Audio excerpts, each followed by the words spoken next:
Center, single back is Gibbs. Goff turn, gives it to Jameer, to the end zone, touchdown Detroit Lions.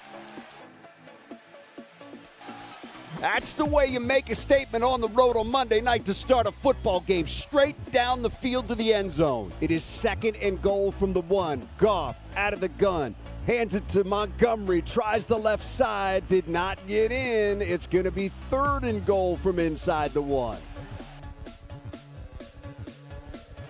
There, they say he did get in. Late call. There it is. Touchdown, Detroit Lions. Better late than never. Out of the gun. Jackson's got it. Running to his right. Wants to throw. Now being pressured. Ball's loose on the ground. It is recovered by Jackson, but it does not matter. That's Lions football. A 4th down stop by this team. Jackson tried to roll out, had a run pass option, and Jack Campbell was there to knock that ball loose. That is a big time stop by that defense.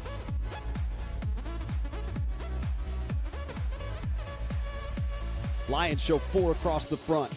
There's the snap. Jackson back, looking right. Pressure comes. Jackson still looking. Stepping up. Gonna get hit. Gonna go down. Al-Quadin Mohammed got him. Goff out of the gun. Montgomery to his right. Jared's got it back and looking, throwing right side. Wants Amon-Ra. End zone. Got it. Touchdown, Detroit Lions. What a delivery that time by Goff, where only Amon-Ra with those late hands could pull it in. And the Lions are an extra point away from drawing even once again here in Baltimore.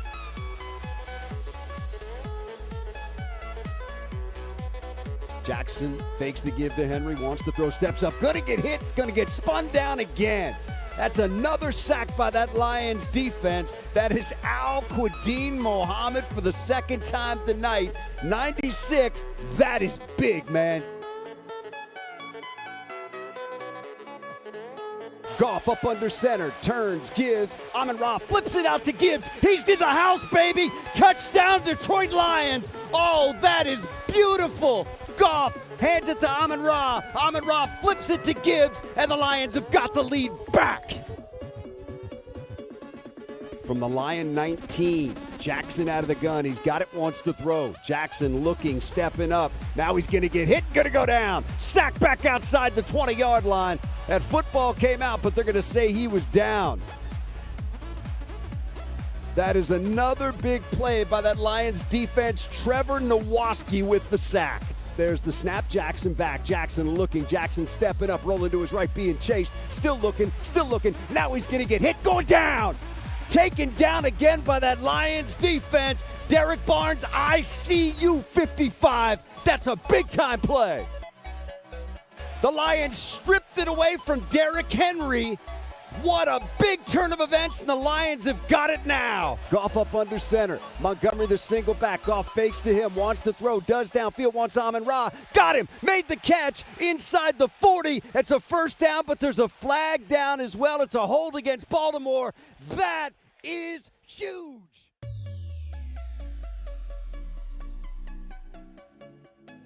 Center, single back. Pressured by Hutchinson, he goes down again.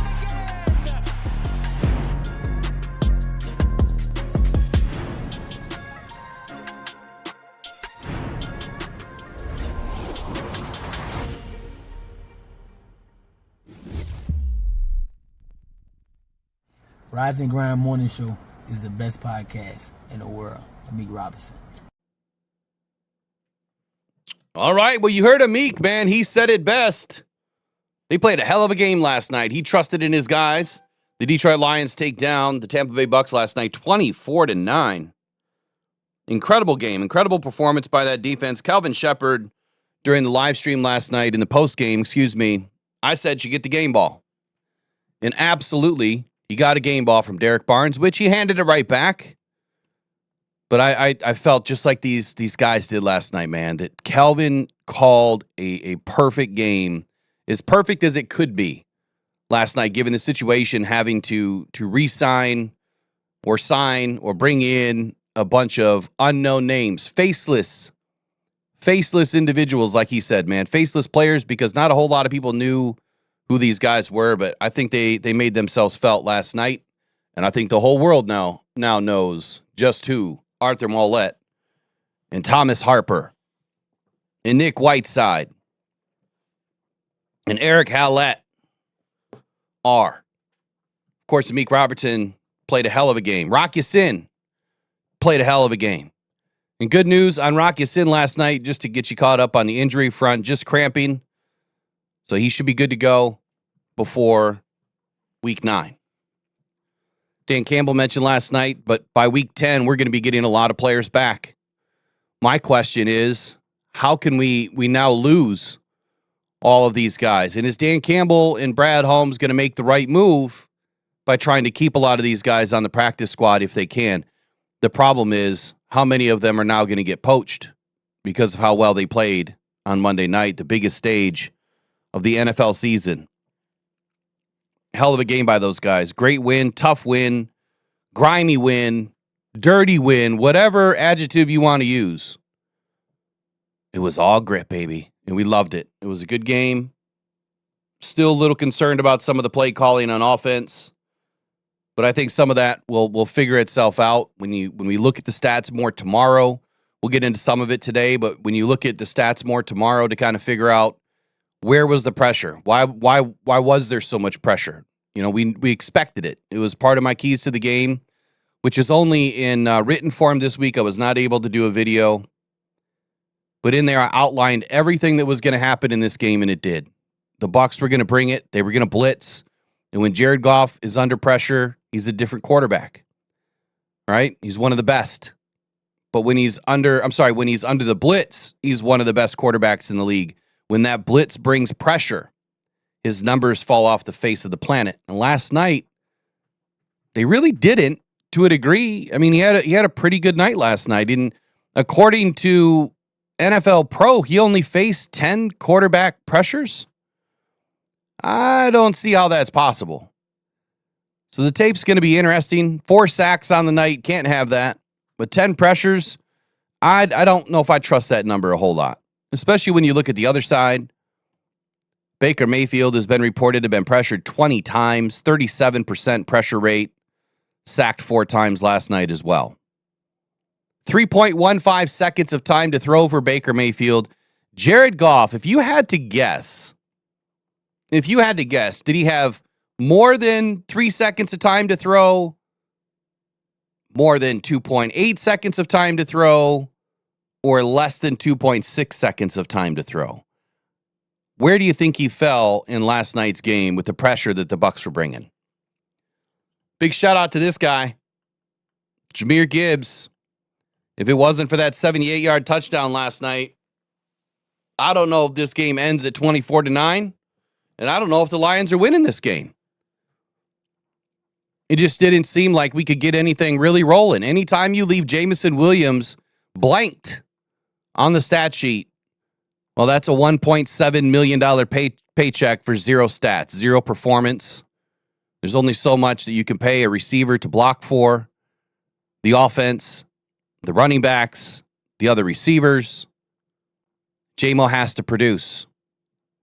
So that will be a trigger question today. And J-Mo, Jameson Williams are all trigger words for the Detroit Lions fan base. What is going on ever since he's been paid? He's just kind of disappeared.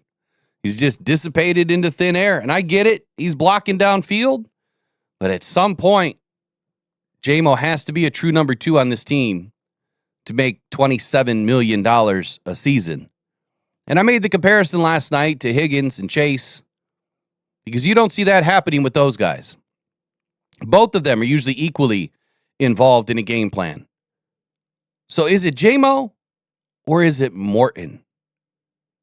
And I'm going to rest or hedge my bet on John Morton. I don't think that he's getting J-Mo involved enough. I don't think that he's utilizing his talents enough.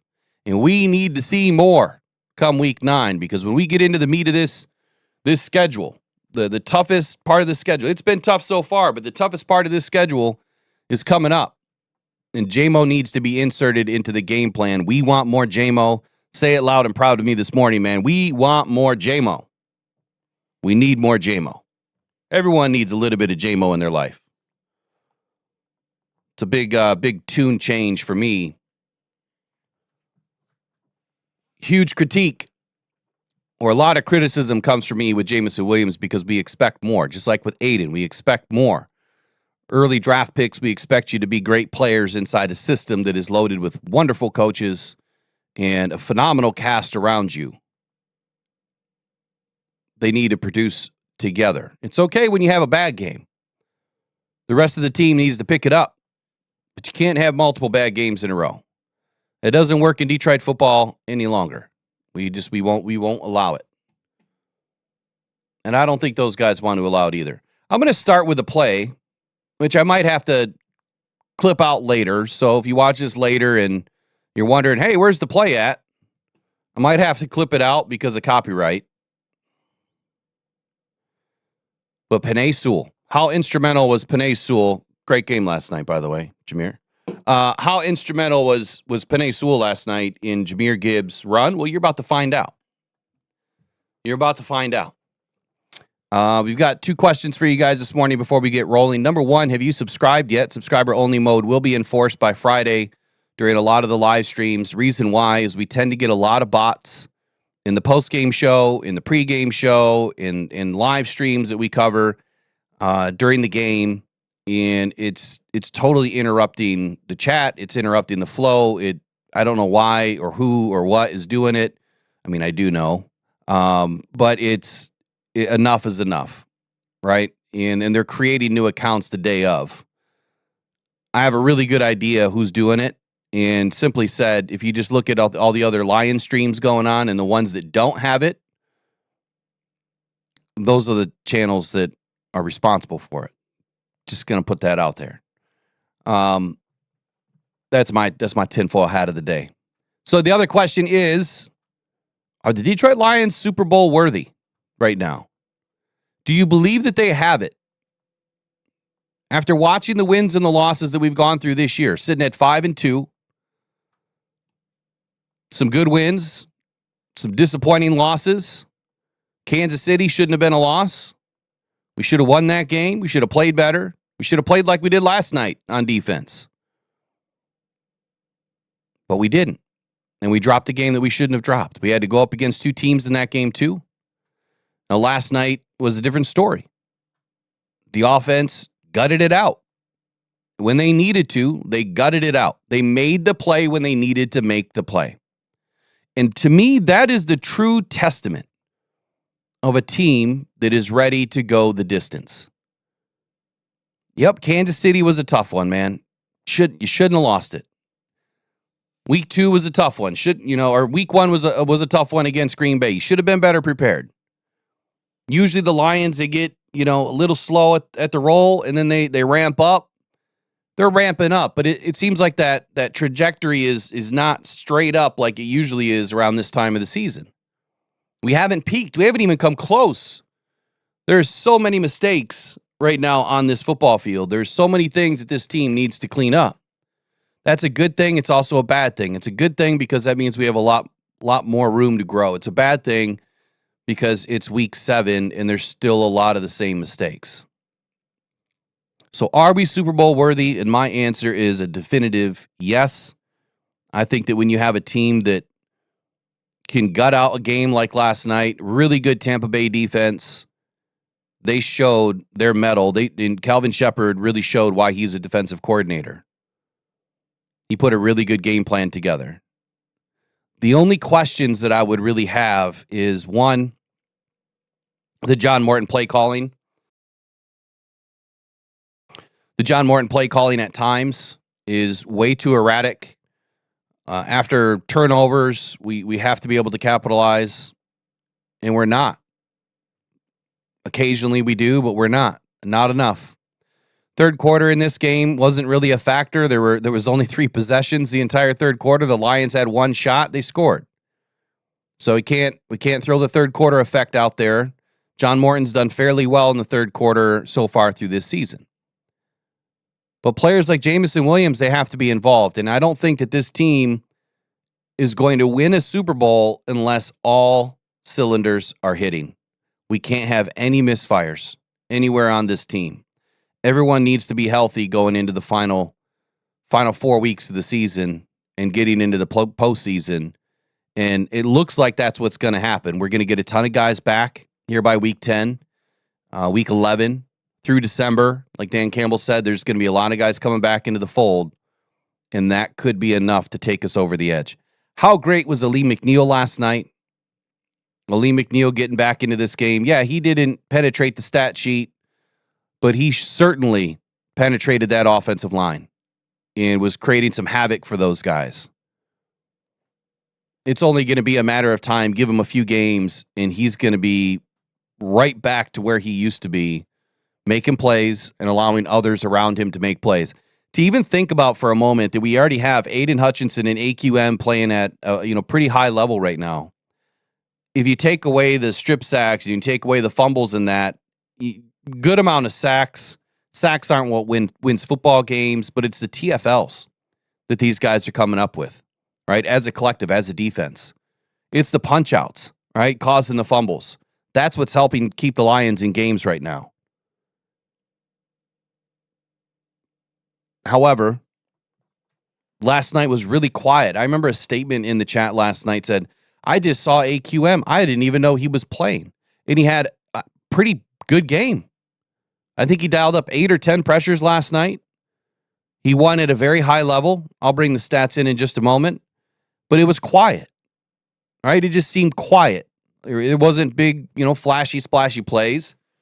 He just did what he had to do to win, right? He did what he had to do to take advantage of a situation. Now, up against Tristan Wirfs is not an easy win. Charlie Heck played a heck of a game, all pun intended. The Tampa Bay offense did exactly what I expected them to do. They slid a lot of extra chips and help to aid inside. Not a ton of double teams, but a lot of chips.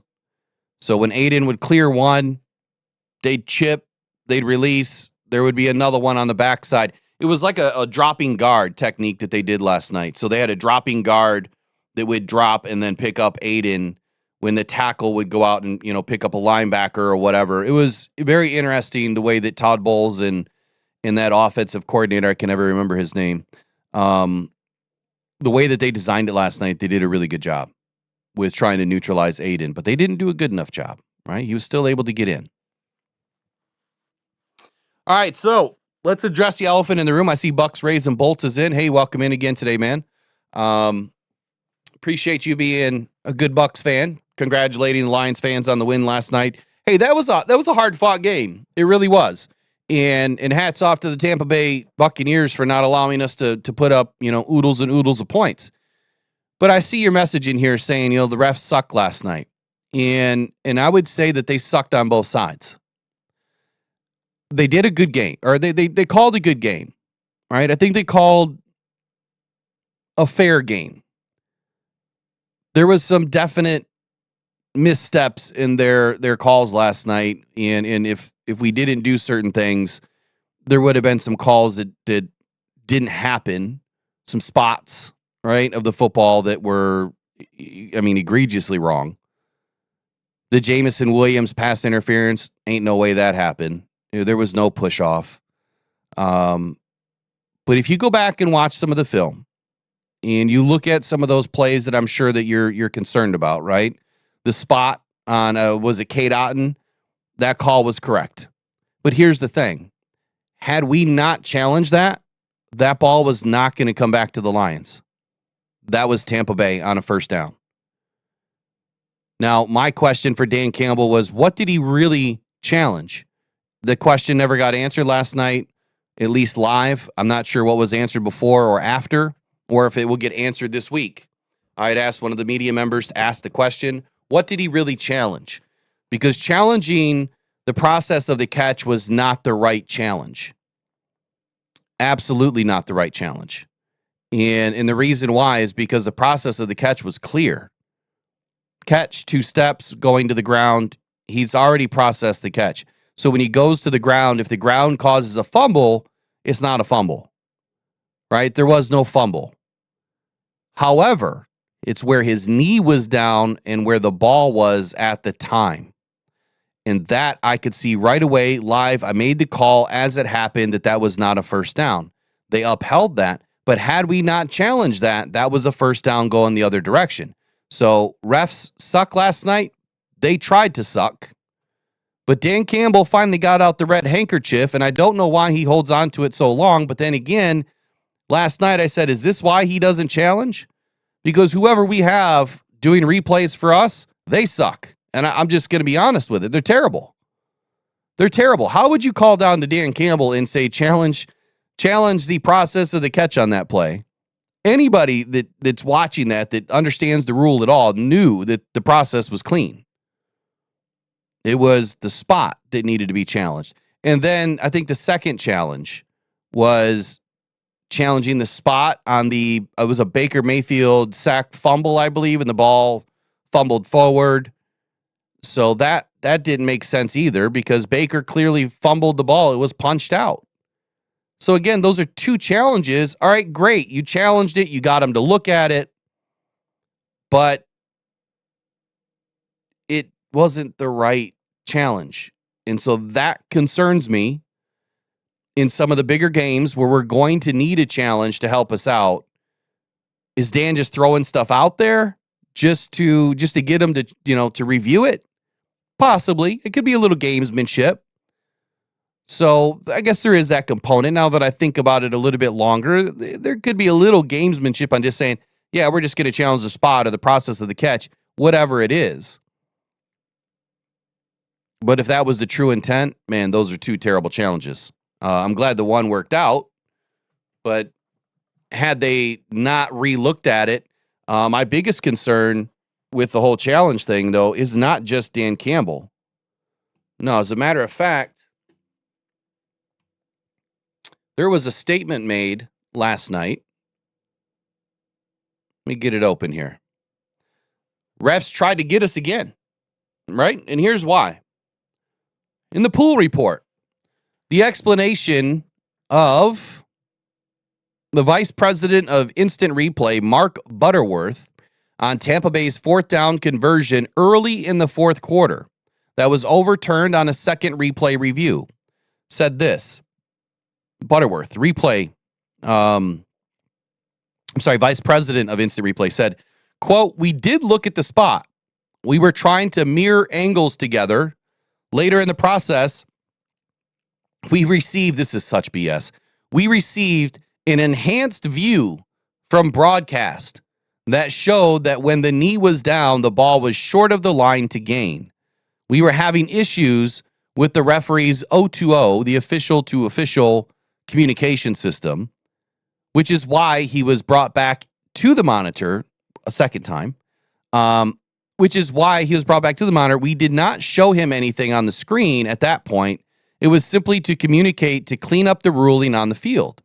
So the next question was asked. So it was a broadcast camera that prompted the second replay? And Butterworth answered, quote, "Yes, it was a broadcast camera, an enhanced view on the broadcast camera."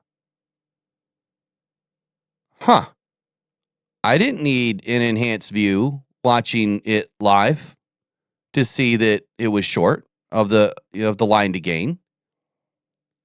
Why would they have 10 cameras down the line, behind the line? They should have clear angles, way more than what we see. Why would you get an enhanced broadcast view? How does that make any sense? It doesn't to me. And I'm not going to go down the rabbit hole today. But again, this is my question is to what the hell's going on? This is clear BS. Anybody, and I'm assuming the reason why this was highlighted in Tim Twentyman's report is because it is BS. It absolutely is. All right, before I get too lost, I got to give a couple of shout outs real quick. Obviously, number one to Amik Robertson. What a beautiful game by him. Clearly the leader of the pack last night in that secondary. He had these guys playing at a high level. He is such an infectious individual, from the smile to the way that he talks, how he speaks, and how, intentional and, I don't want to use the word emotional, but he's exactly what a Dan Campbell type player is. There's a reason why he's in Detroit, and you've seen it over the last year, really since week 18, even before that, all right? Before he took on JJ in week 18, he was playing at a high level before that nobody was talking about for whatever reason. Obviously, I've been talking about him for a little bit, but giving us the clip for the morning show and giving us the shout out, man, super thank you, Amik. Really appreciate it. And what a great game by him last night. That punch out was huge to get this game rolling. It was a big time motivator, and once the one started, it just seemed like they started to come in bunches. It's pretty fun to watch a team that plays defense this way and is utilizing every leverage ability that they have to create a turnover. And what's really awesome for me is going back to training camp, and the emphasis in training camp was popping the ball out, was punching the ball out, was getting the ball on the ground. That was a big emphasis of the Detroit Lions defensive team. The coaches, the coordinator, the players, that was a big emphasis for them. Not just interceptions. If we can't get interceptions, we have to get that ball on the ground somehow. And they're winning at that. So for them to put their heads together, to put an emphasis on it in training camp, it is paying dividends over dividends over dividends every single week now. That is a team that is keyed in right now. Big time.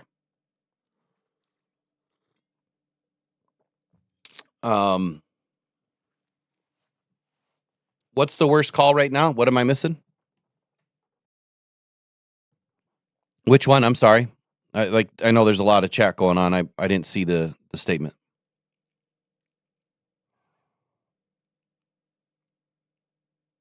Justin Bauman, I see your statement in there. That fourth quarter second challenge, you think was mostly to give the D a breather. That could be. That's a good statement to it. That could be. Matter of fact, it's kind of smart not to, it still cost them a timeout, but you get a little bit more time than 30 seconds when you ask for a challenge. That's actually really smart, dude. Like, that's hats off to you this morning. That's really smart. Okay, the Bucs did not have a first down. Bucs raised bolts. Like, it is so clear. It is so clear. They did not have a first down at all. So since you guys are all hot and bothered by it, I'll try to get a video done today looking at some of the calls. It won't be monetized more than likely because it's going to get hit like crazy, just like this play is. So, all right, I want to start with Jahmyr Gibbs. Oh, I didn't finish my shout-outs, did I? Derek Barnes. Derek Barnes, I was wrong about you. 1,000%. I said that I was never really impressed by Derek Barnes. I did not see it. Well, okay, I'm not totally wrong.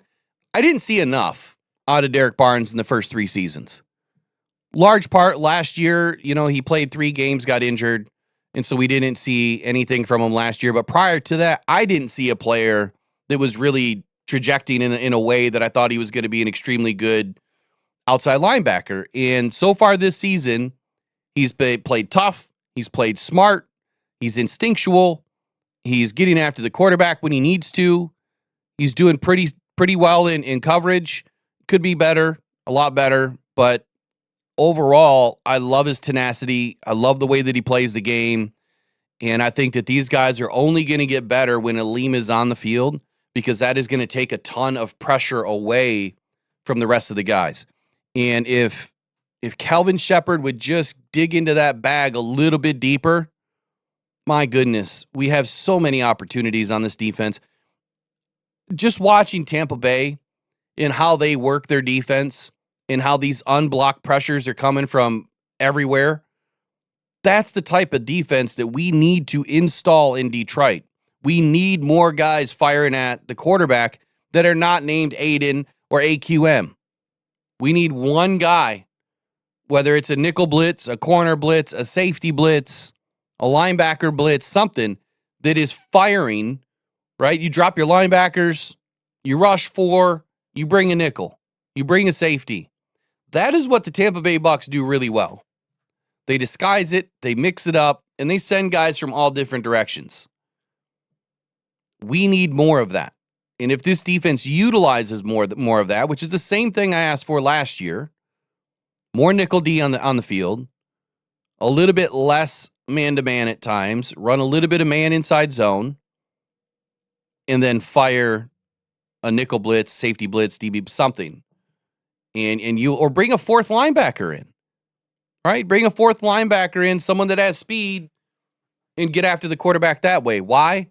Because unless you're going to get to the quarterback in under 2.5 seconds or 2.6 seconds, you're not going to get a lot of sacks. If you notice, a lot of our sacks are not quick.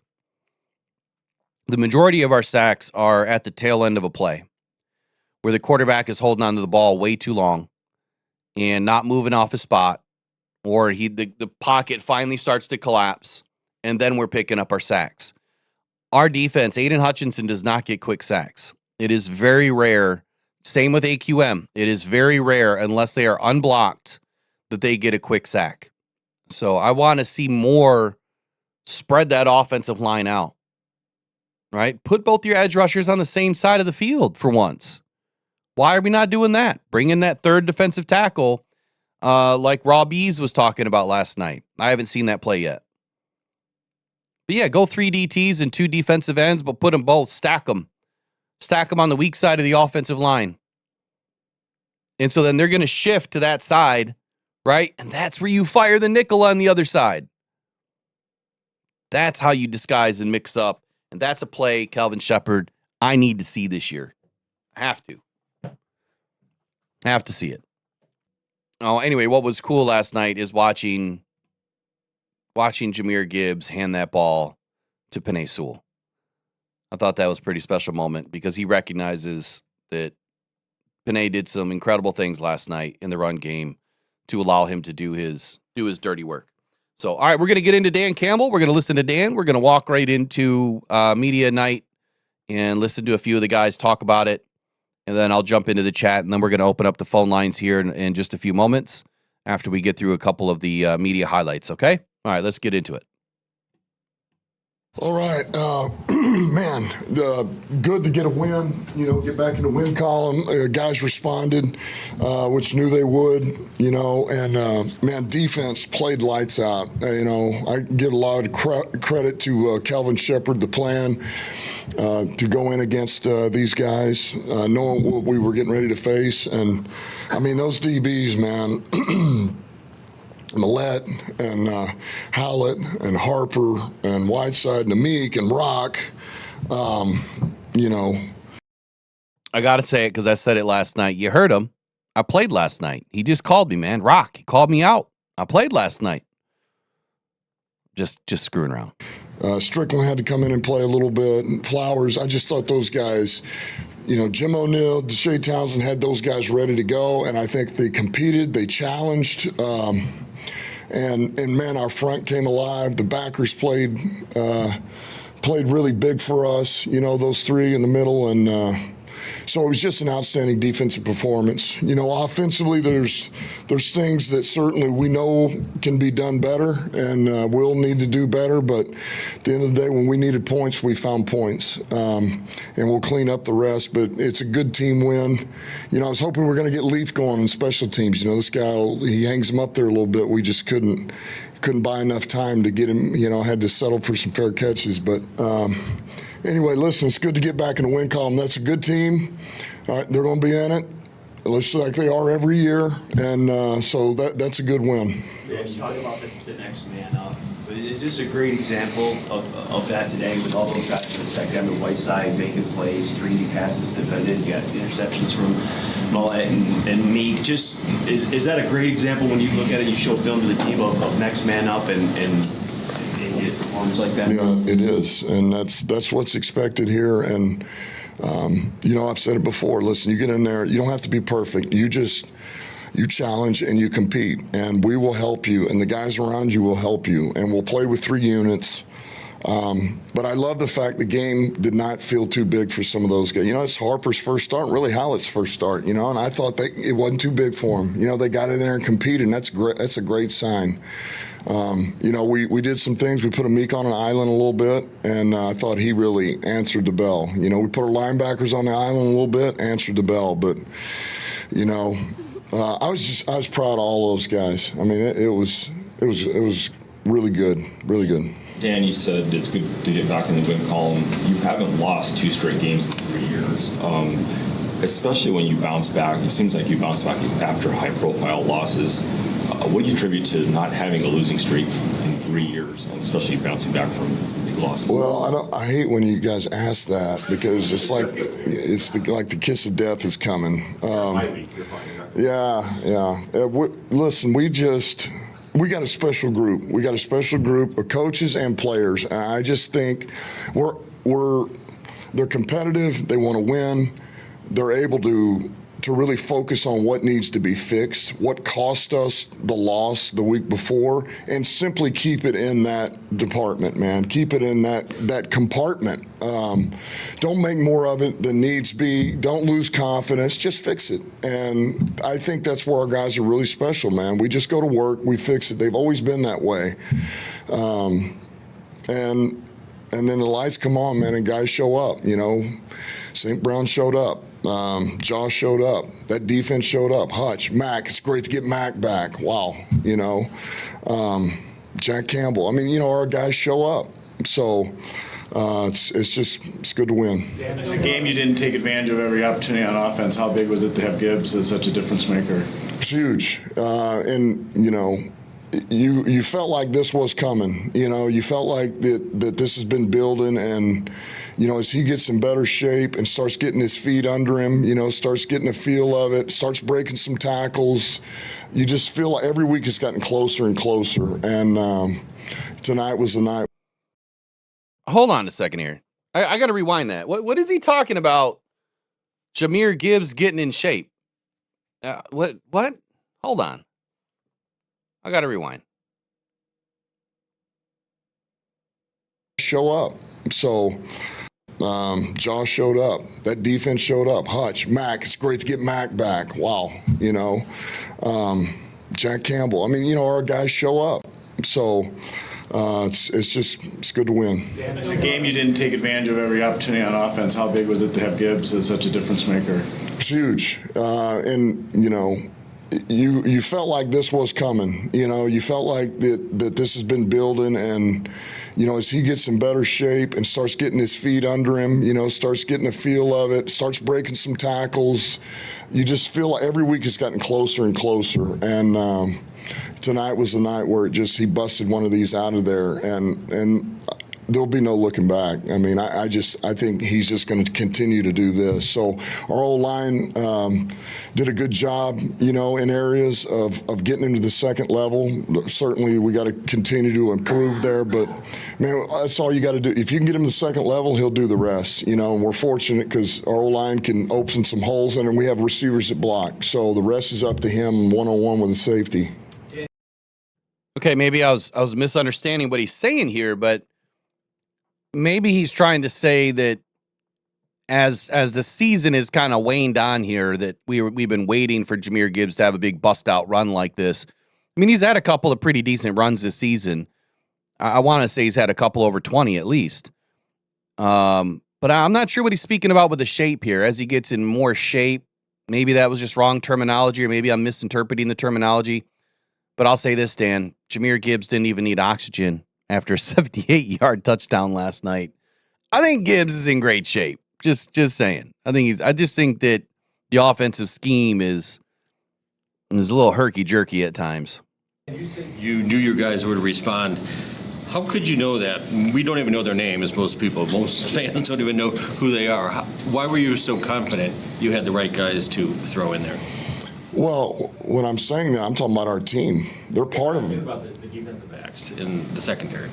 Yeah, well, you're talking about though bouncing back is that what you were talking about?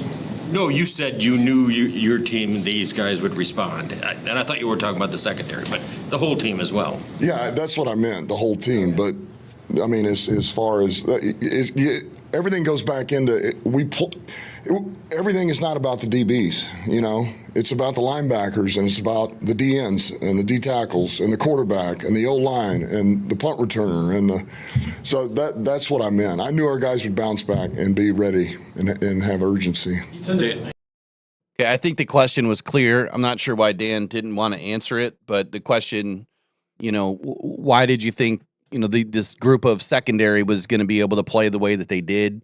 That's not the exact question, but you know where he was going with it. He was asking about the DBs and why Dan felt so confident that the DBs were going to play well.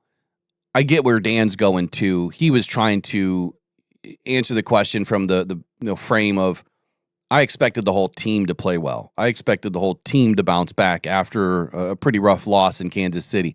I expected the whole team to bounce back after Refgate and everything else going on this past week. And look, my video's still rolling. I mean, it's pushing 80K this morning, which is nuts.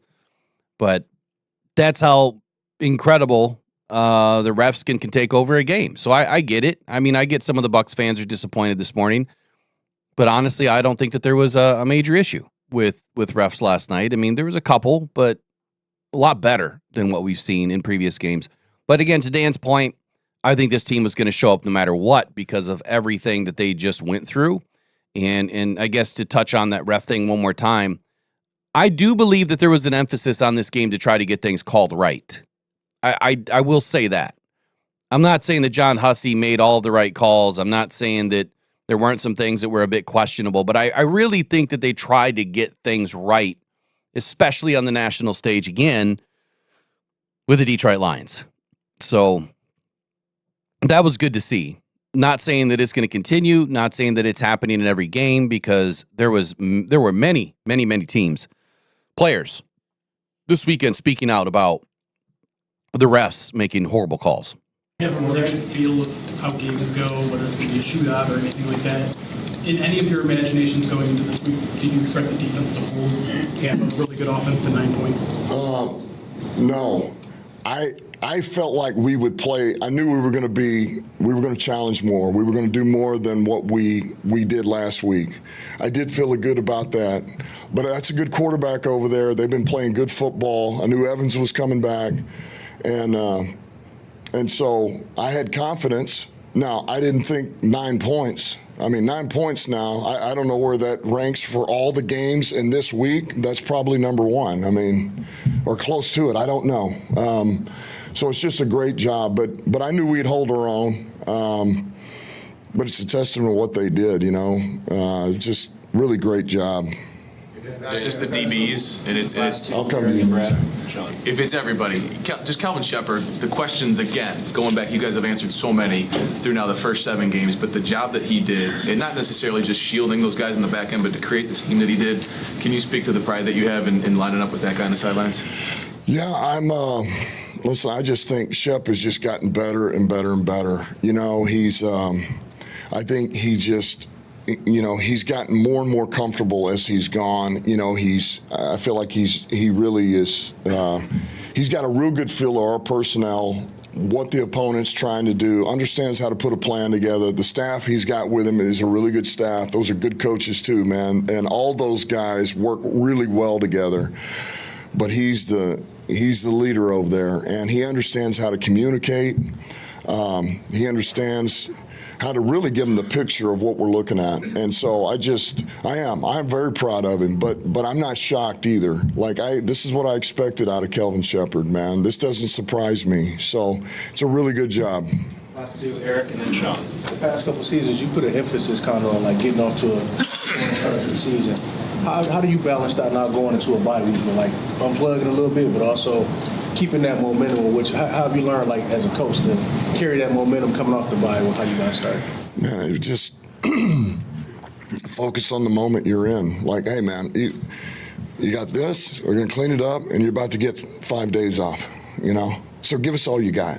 Cut it loose, which our guys do every game. But I just think it's hey, man, you're not saving anything. Not that they do, but it's that little extra, what's on the horizon, and it's a little bit of R&R.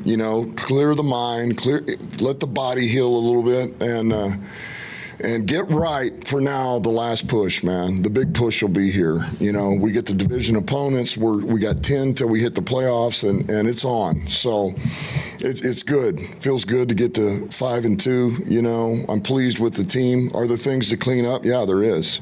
Good news is we're going to get a lot of players back. You're going to see players start coming back over the next month, and So that's encouraging, you know. So while we're only getting better and better, we're going to start getting some of our players back too. John, last question. Speaking of getting players back, Dan, you talked about how the front came alive. Can you speak to the presence of McNeel and just the way he pushes the pocket from the middle, which seems like the kind of the most effective way?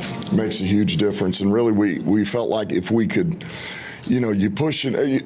Anybody would tell you that with a quarterback, man. If you can push it in the middle, you know, most quarterbacks, that's very, it's disruptive, right? But you know, Baker's not 6'6", and so if you can push it a little bit, you know, he'll just maneuver some and then find a crease, or he runs and then keeps his eyes downfield. And so we just thought that was big. And having Mac, you could feel his presence early. You know, hold on. I got to rewind this. I missed this last night. This was in my keys to the game. I was talking about Baker and his ability to find those lanes and continue to get horizontal, eyes downfield. I don't think I put eyes downfield in my breakdown, but man, Baker's such a good quarterback. The presence of McNeel, just the way he pushes the pocket from the middle, which seems like the kind of the most effective way. Makes a huge difference. And really, we felt like if we could, you know, you push it. Anybody would tell you that with a quarterback, man. If you can push it in the middle, you know, most quarterbacks, that's very, it's disruptive, right? All right, so I'm going to pause here because I have caught so much flack over the last 3 seasons of doing this. I know that my anniversary is in 2 days here on YouTube. We've been going really since April of what, 2023? But I didn't start on YouTube till October of 2023.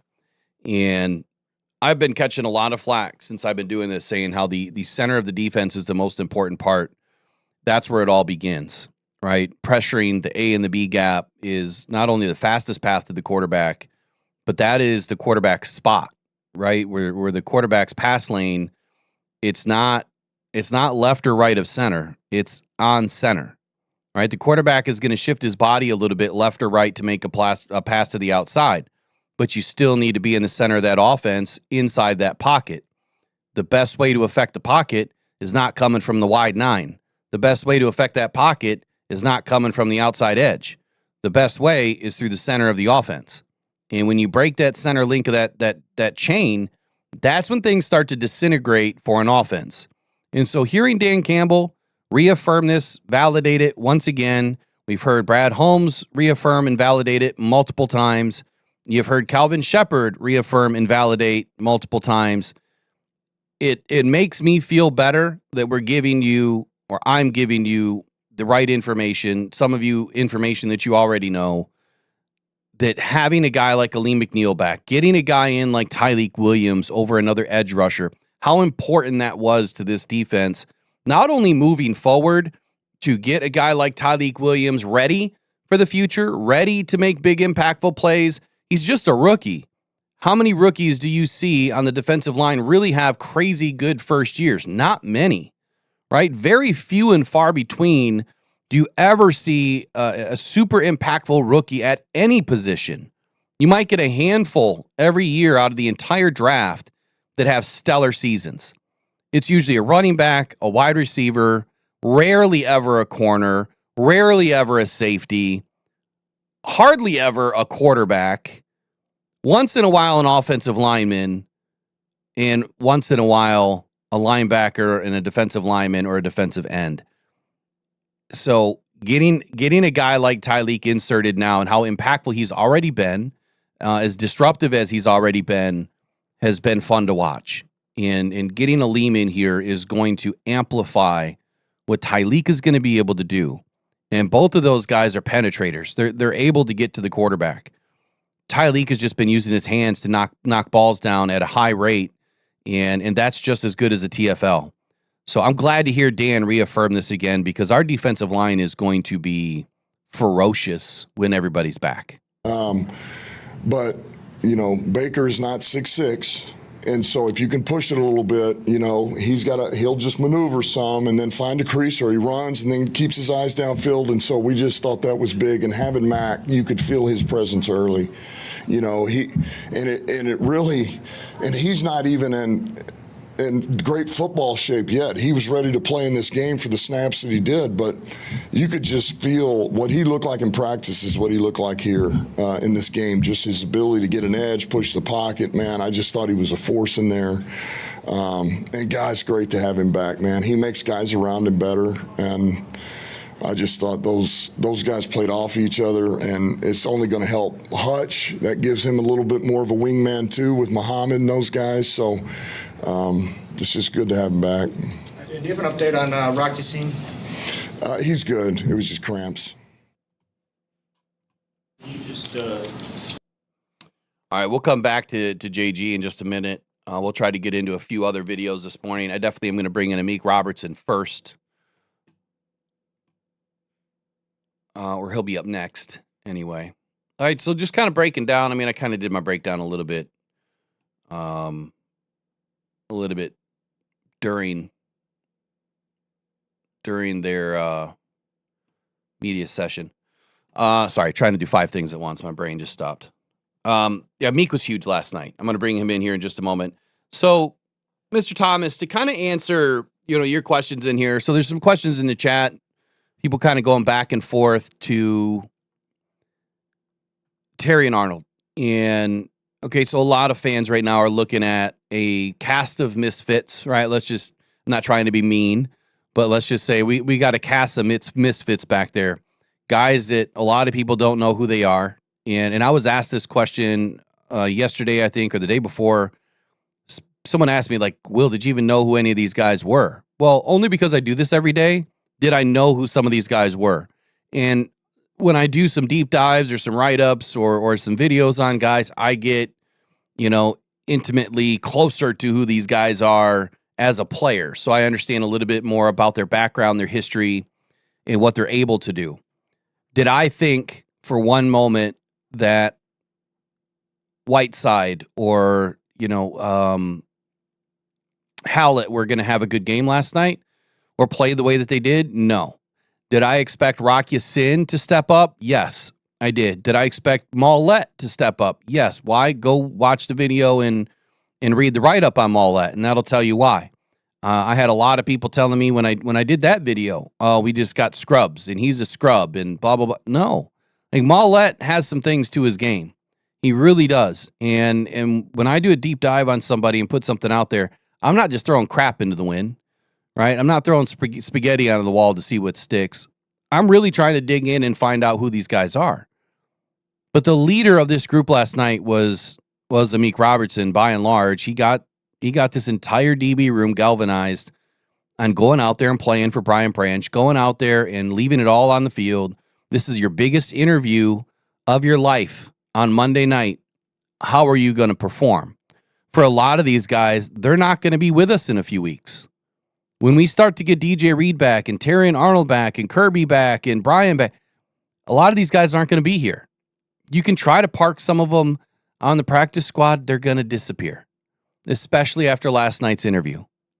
So on TA, I'm just going to recap kind of what I said in the chat. When you don't watch film, all you see are the flags in the game. That's all you see. You don't see the good plays. You see the bad plays. And you're human, right? That's just what we gravitate towards. For whatever reason, we gravitate towards negative energy. I don't understand it. I certainly try not to. I try to look at the glass always half full. So when there is a flag, and yeah, it doesn't help the situation, what do you do to rebound? What is Terry and Arnold doing to rebound? For instance, and I can't remember the exact timing, play, all that good stuff, but there was a pass interference call on TA. It would have been a touchdown. And gosh, who was it on?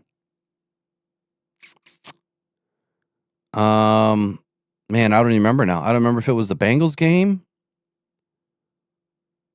I'll have to go back and find out. But just for grins and giggles here. There was a pass interference call on TA, and it was right at the goal line, right? So that they get the ball first down. They're now at like the 5-yard line or whatever it was, and the Lions stopped them. Right? They went the next 4 downs and shut them down. So doing that, clearly bad penalty by TA. But then the defense goes in and shuts them down and they don't score a touchdown. So his penalty was bad in the moment, but they would have scored a touchdown had he not done that. That penalty saved the touchdown, and then you put the emphasis on, okay, look, you guys got to go in and shut them down now. You have to force them to kick it and take 3 out of this or nothing. Well, they got nothing. And the Lions turned around and ran 96 yards down the field and scored a TD. So he saved 7, and we scored 7. That's a 14-point swing off of your 14-yard penalty or what. I'm just throwing numbers out. 14, whatever the penalty was, however many yards it was. So yeah, some penalties look really bad, but sometimes they're needed. Why let somebody score? What's the point? Okay, they might not have caught the ball. Unlikely in most cases, right? There's not a whole lot of drops.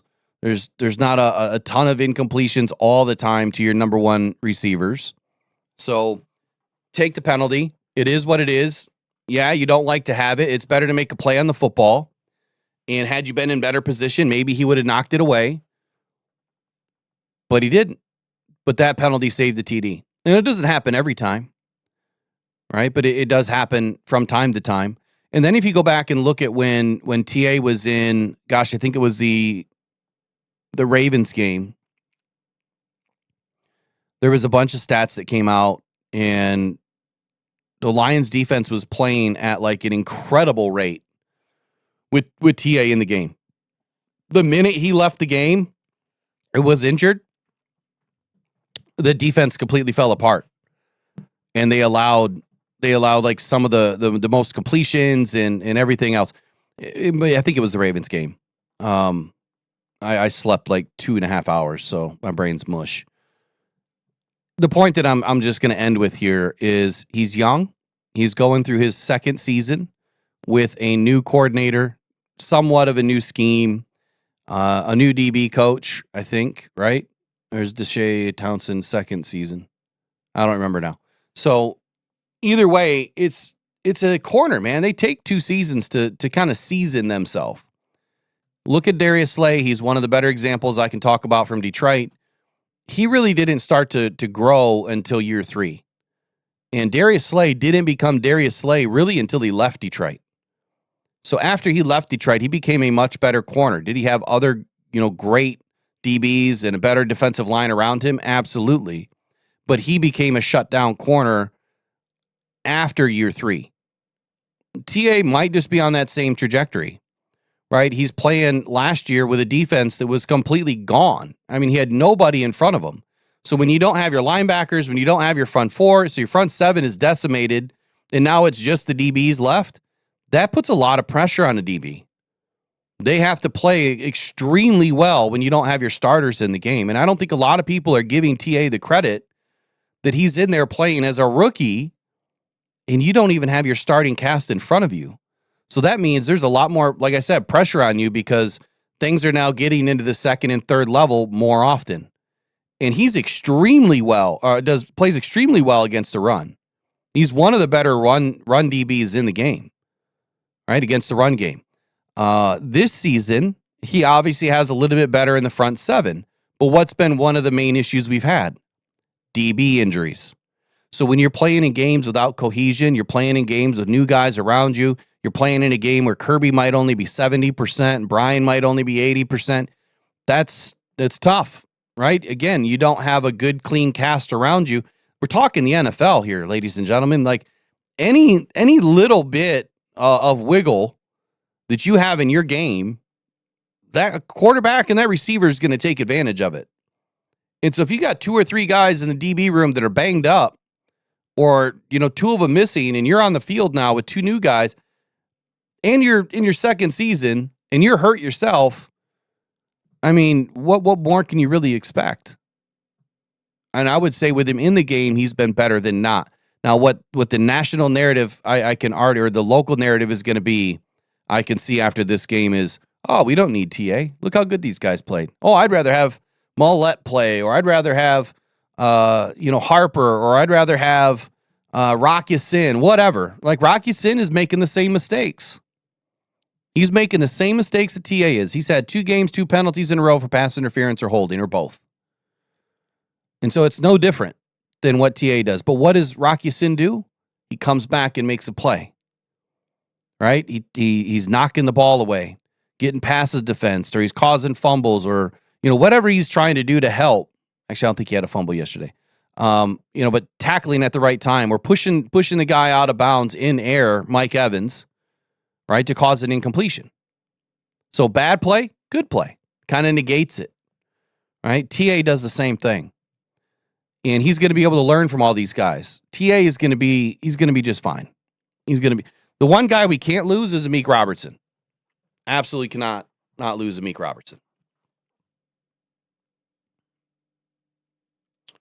All right.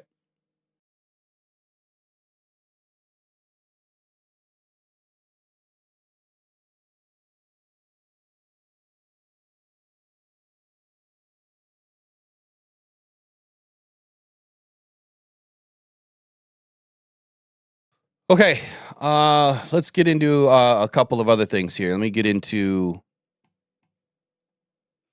some of the stats. I wanted to go through a few things. So I asked the question earlier, how much time did you think that Baker Mayfield had versus Jared Goff? And one of the biggest stats that I pointed out prior to the game was how Jared Goff is a much different quarterback. Here, let me just pull it up.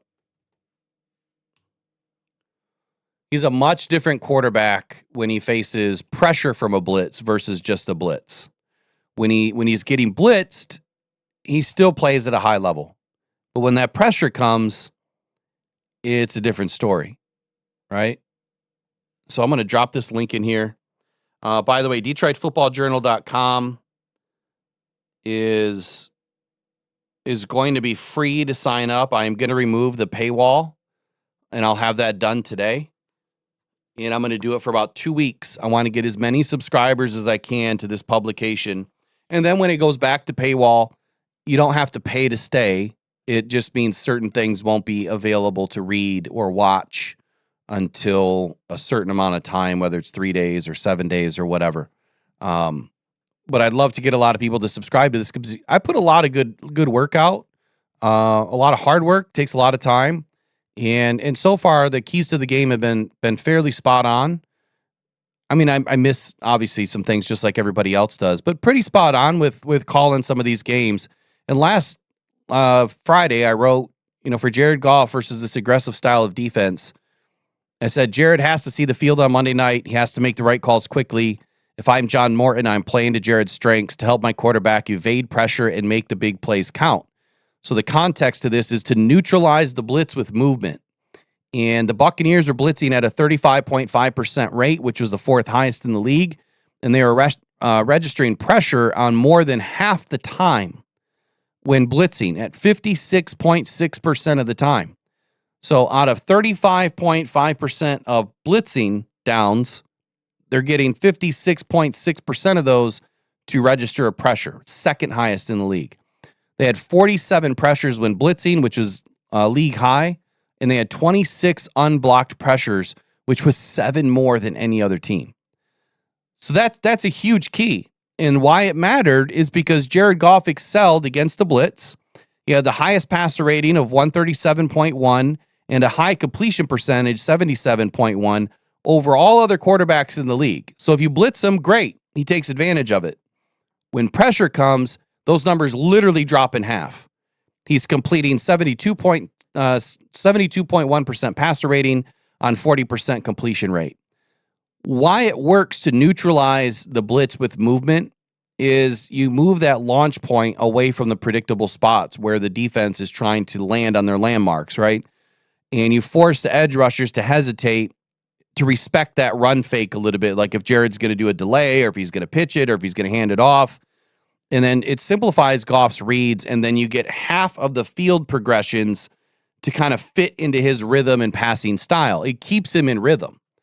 And I don't know how many times I have to say it, but Jared Goff on the move, on the naked boots and everything else, they work for him at a high level. If it's scripted, it works. If it's unscripted, it doesn't always work. But against the Ravens, man, just go watch that game. He was moving that pocket.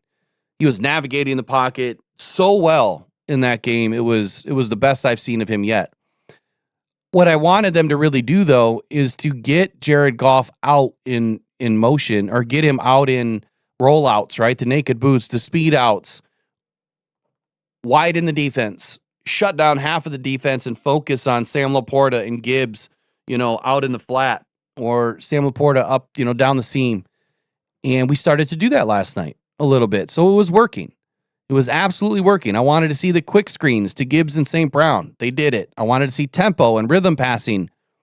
He was off tempo. He was off rhythm. They weren't doing it enough. Jared kept staying right in the middle. I wanted him to attack the middle of the field. I don't think that they attacked the middle of the field as much as I would have liked.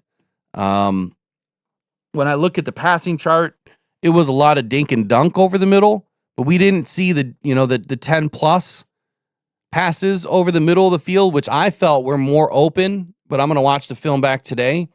I felt that they were more open because anytime you blitz a defense like that, you're leaving big spots open in the middle of the defense. And for whatever reason, we didn't take advantage of it last night. Heavy play action and the naked boots, I thought would have been the most important part of this game. Detroit's run game forces defenses into heavier boxes. They definitely did that last night. Tampa loaded the box all night, it seemed like.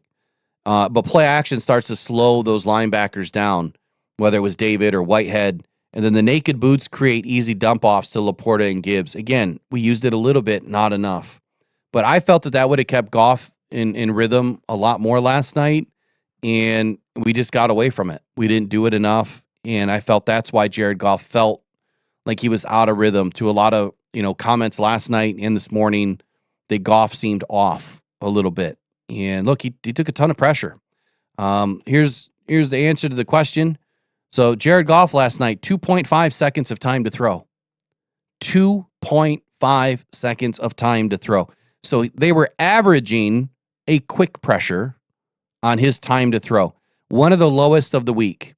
Patrick Mahomes, 2.27. Joe Flacco, who absolutely diced up. Oh my God, who they play on Thursday night? Who did they play? Oh, well. 2.44 seconds for Flacco. Geno Smith, 2.47. Jared Goff had the fifth lowest amount of time to throw in this game. And for whatever reason, pro NFL, NFL.com, or NFL Pro is saying that he took, 4 sacks, but only 10 pressures? That doesn't make any sense to me. That he only took 10 pressures on 34 dropbacks, which is good for 29.4% pressure rate, which is a pretty good pressure rate. On the other side, though, Baker had 3.17 seconds of time to throw. I'm sorry, 3.15, dropped 4 times, 20 pressures on the night, 37% pressure rate by your defense. So earlier when I said, AQM had a good game, he absolutely did. Yes, it seemed a bit quiet, but he absolutely played a hell of a game. Lions mixed their coverages last night. They played man coverage 55.6% of dropbacks and zone on 44.4%. I would have thought those numbers would have been a little bit more flipped. I can't believe, and it worked, but I can't believe Calvin Shepard trusted those men last night to play man defense as much as they did. Now, we did utilize a bracket on plenty of plays, which when you have overhelp like that, it's going to make you feel a little bit better as a DB. Now, when playing zone, the Lions cornerbacks combined to allow just 5 completions on 12 targets for 17 yards. Exactly why I wanted to see zone last night is for that stat right there. 5 completions, 12 targets, 17 yards, 4 passes defensed, including an interception while in zone. Rock Ya-Sin allowed just 2 receptions for 22 yards on 7 total targets in coverage last night. Defense 2 passes before the third quarter injury. So he did all that in 2.5 quarters. And then his replacement, Nick Whiteside, allowed just 1 reception, which was a 22-yard touchdown on 6 targets, recording 3 passes defensed. Huge game. Nick Whiteside last night. These guys played incredibly well. Absolutely well. They had absolutely no respect for the Bucs last night, and I loved every minute of it. Oh, Browns and Bengals. There we go. Yeah. Not enough sleep. It's whether I sleep or don't get enough sleep. Brain's mushed. It all starts to run together. Jared Goff last night, 19 of 21 for 217 yards and a touchdown on passes under 10 yards, which, great. Not excited about it. I knew we were going to get this dink and dunk going on last night. I warned you all before the game. And last week, there was going to be some dink and dunk, but I really wanted to see us get the ball downfield. But the keys of the game doesn't lie. You know, when I say very simply, quick screens, tempo and rhythm, attack the middle of the field, and then heavy play action and naked boots. And we had a lot of quick play last night, a lot of quick game. And, you know, the way that you beat the blitz without inviting pressure, which, again, I put into the keys of the game. Protection rules, obviously sliding, Reddick, sliding to Reddick, make the backs responsible inside and out, the quick game and the choice routes, getting St. Brown as the primary blitz beater with pivots and slants and glance looks, and he did that. They did that great last night. Max Pro, I'll have to go defer to the tape to see how many times we played Max Pro last night. Al-Qadim Muhammad, he was incredible last night, but quiet, right? 8 pressures on 40 pass rush attempts, 20% pressure rate, and recorded a half a sack. Pretty sure he led the team last night with pressure. So good job by EQM. Again, quiet night. Very, very quiet night.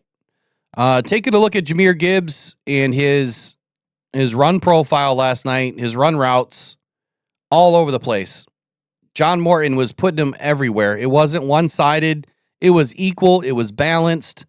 And he had 3 of his biggest runs, on all 3 sides of the field. He had one to the left that went for about 16. He had one up the middle that went for about 10. And then right behind Penei Sewell that went for 78. So John Morton at least was mixing it up quite a bit for Gibby last night. So Baker Mayfield last night, where did that stat just go? Oh, maybe I don't have it now. Oh, no. Oh, well. I don't see his passing chart.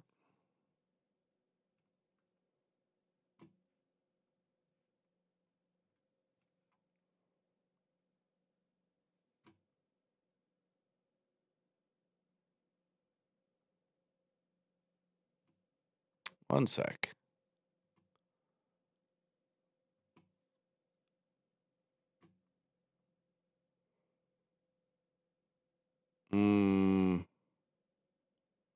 Okay. Guess I'll have to defer to later on that. I thought it was up. I guess it's not up.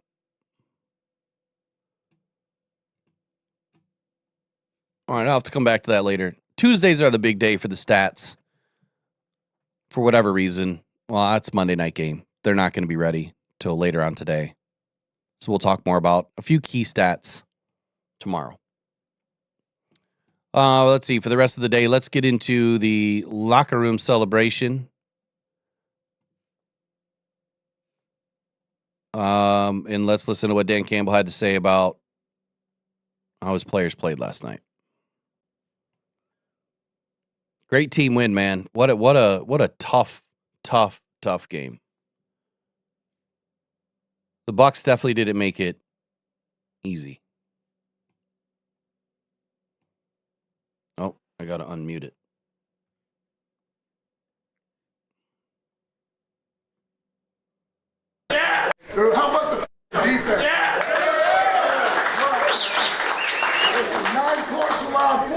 16 on third down, 1 interception, 1 fumble recovery, 252 yards allowed, man. That's outstanding defense.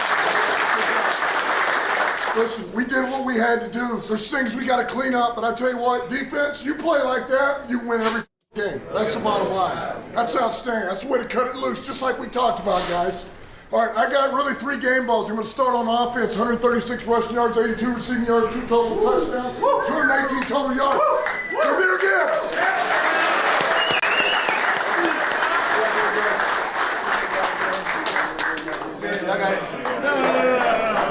All right, on defense. See, I thought that was absolutely gold right there, that Jameer's like, this ain't mine. It's going right to Penei Sewell.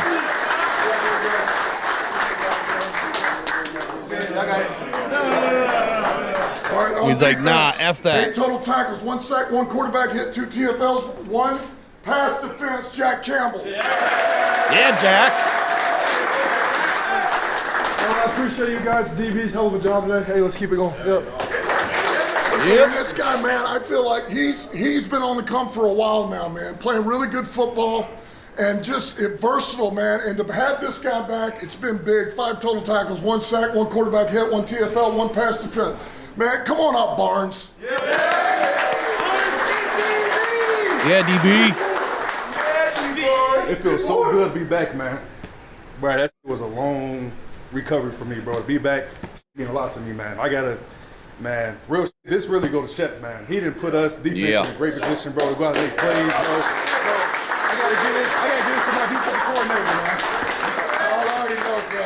I ain't shit without y'all, bro. Forever in the day, this league been about players, always will be about players. That's why it was an honor for me to take this job. Fellas, this is only the beginning. Do y'all see how good we can be? Yes, sir.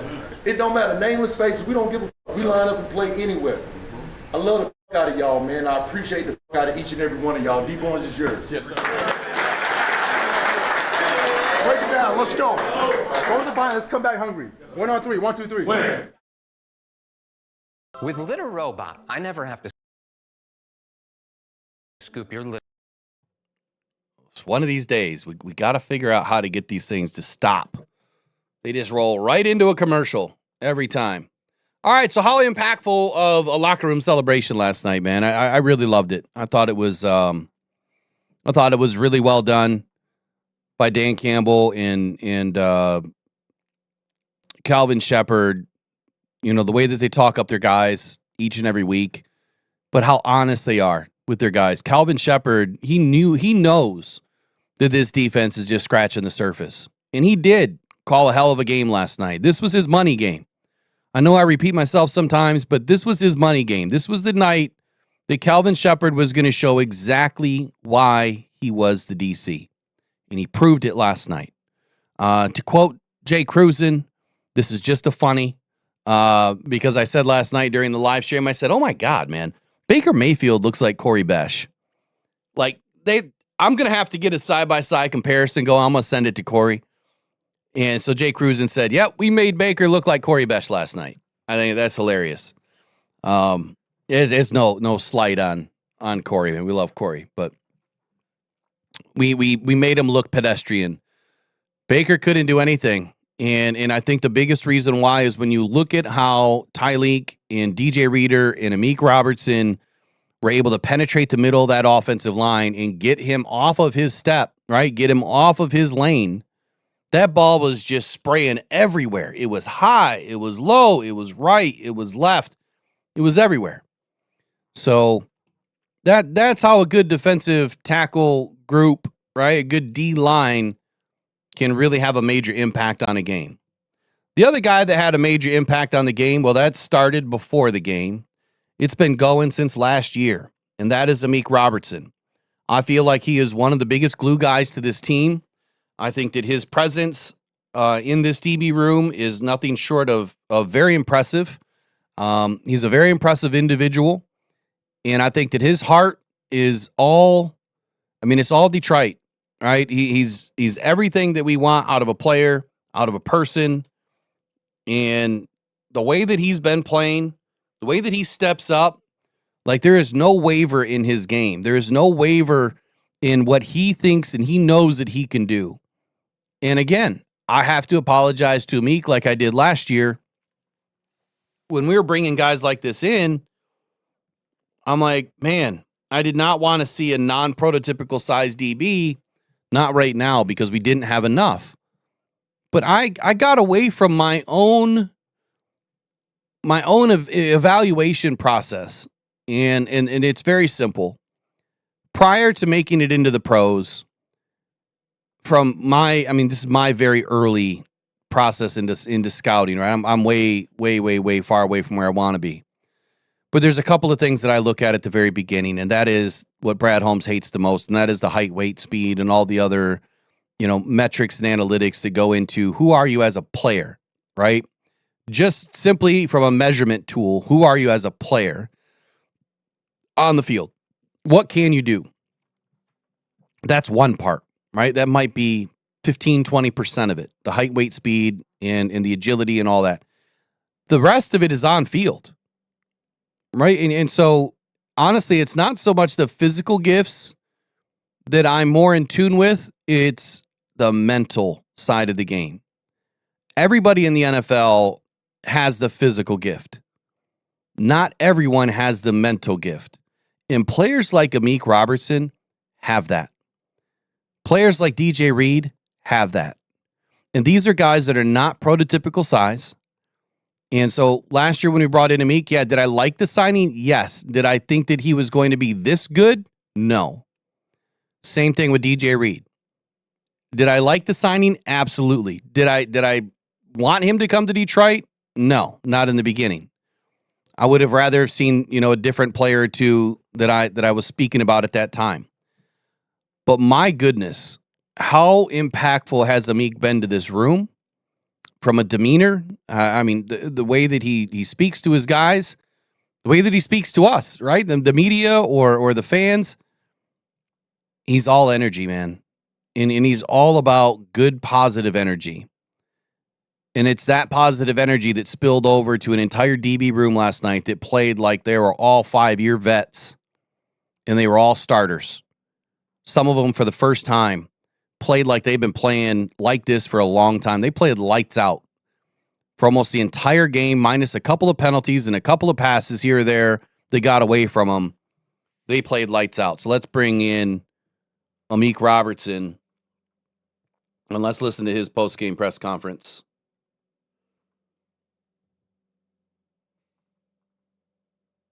All right, big game by Amik.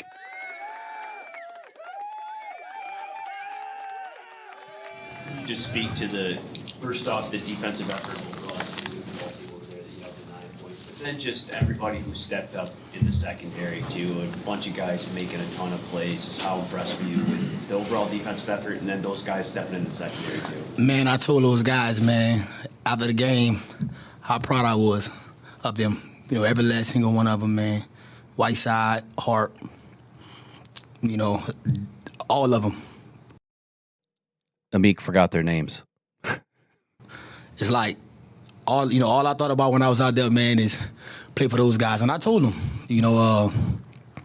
even though y'all, this y'all may be y'all first opportunity, man, show the world, because we heard the noise, man. We heard all the noise, secondary, whatever. But those guys went out there and played their hearts out, man. And I had no doubt in them. I just wanted them to let's go out there and show everybody instead of talking about it. And that's what I felt like they did tonight. How much do you think you laid the groundwork for everybody on this roster punching at the ball? What they call it, the Amik peak. I wanted two tonight, man.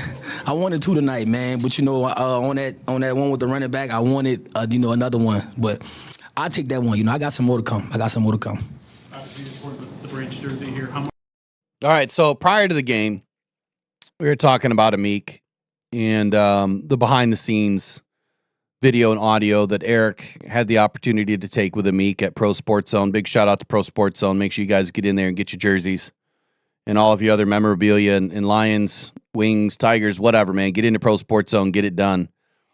But he said that to Eric, that his goal was to get 2 in this game. He wanted 2 picks. Well, he ended up being 5-2. He ended up punching the ball out, and he set the tone right away. 21 went in there and set the tone that we were going to play vicious, fast, aggressive, targeted football. And that's what they did last night. He absolutely is the soul of the DBs, Mike P. I love that, man. He's the soul of this team right now. Amik Robertson, or I mean, he's the soul of the defense, I should say, in the secondary. He's also, I love that. I'm going to have to steal that now because he is exactly that. He breathed, life into these guys and got them ready to play. He was the leader of the DBs last night, and it showed that he was up for the challenge. How much motivation did that provide the secondary this week? A lot, man. That was our goal to go out there and, support him because we always in his corner, man. Great player, unbelievable person, great teammate, So we wanted to go out there and represent him, man. We step in the building, man. We want him to know that, we in his corner no matter what, man. We love him. We can't wait to have him back. Thomas told me you all had to buy those jerseys. Did someone buy them for everybody or did everybody go on? We had to buy them. But I mean, it's all good, man. Money can't buy loyalty, so that, and we very loyal to him, so like I said before, we wanted to come out here and once we step foot in the building, we wanted to. Why was that even a question? Did you have to buy the jerseys? Like what? What's the point there? I don't get it. Show everybody and show him that, man, we love him, but we not worrying about whatever. We moved on, and we can't wait to have him back. What do you think about the plan that Shep put together? Great plan, man. Hell of a coach, man. Even though he's young, we believe in him. We believe in him and to put us in the right position, and that's what I feel like he did tonight. And he had no doubt in us. He had no doubt in us. With all that went on last week with the game and the suspension and everything, did you guys come into this game an angry bunch, angrier than normal? I mean, as a defense, I mean, you always want to go out there and have a chip on your shoulder, man. Like I said, we heard the noise. We had some very unbelievable key players that were down. Like really, our whole our whole starting secondary. But the way this team is put together, man, we have a great leader in Dan and great GM owners. They put this team together. They went and got the right guys that if any one of, our great players go down, we got guys that could come in and step up and not have no drop-off, man. And like I said before, man, I'm very proud of those guys, man. I felt like I don't want to single myself out, but when I was on that grass, man, all I was thinking about was play for those guys, man. Go out there and play for them. And like I said, I'm so proud of them, man, because they went out there and they executed, man.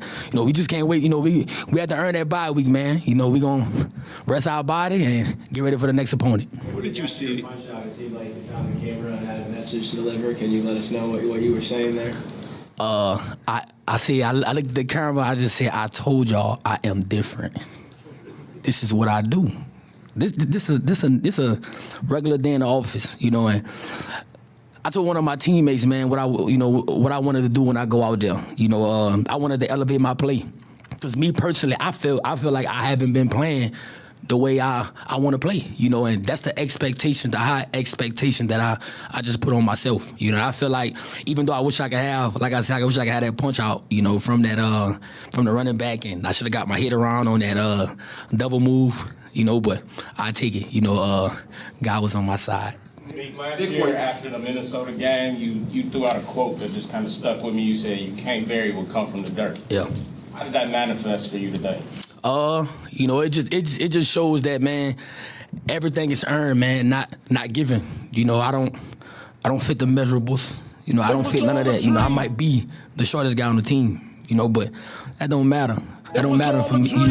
I done been through so much adversity, and I feel like overcoming situations when I'm out there on the grass, that's normal for me. I feel like I'm different. Like I said, I got.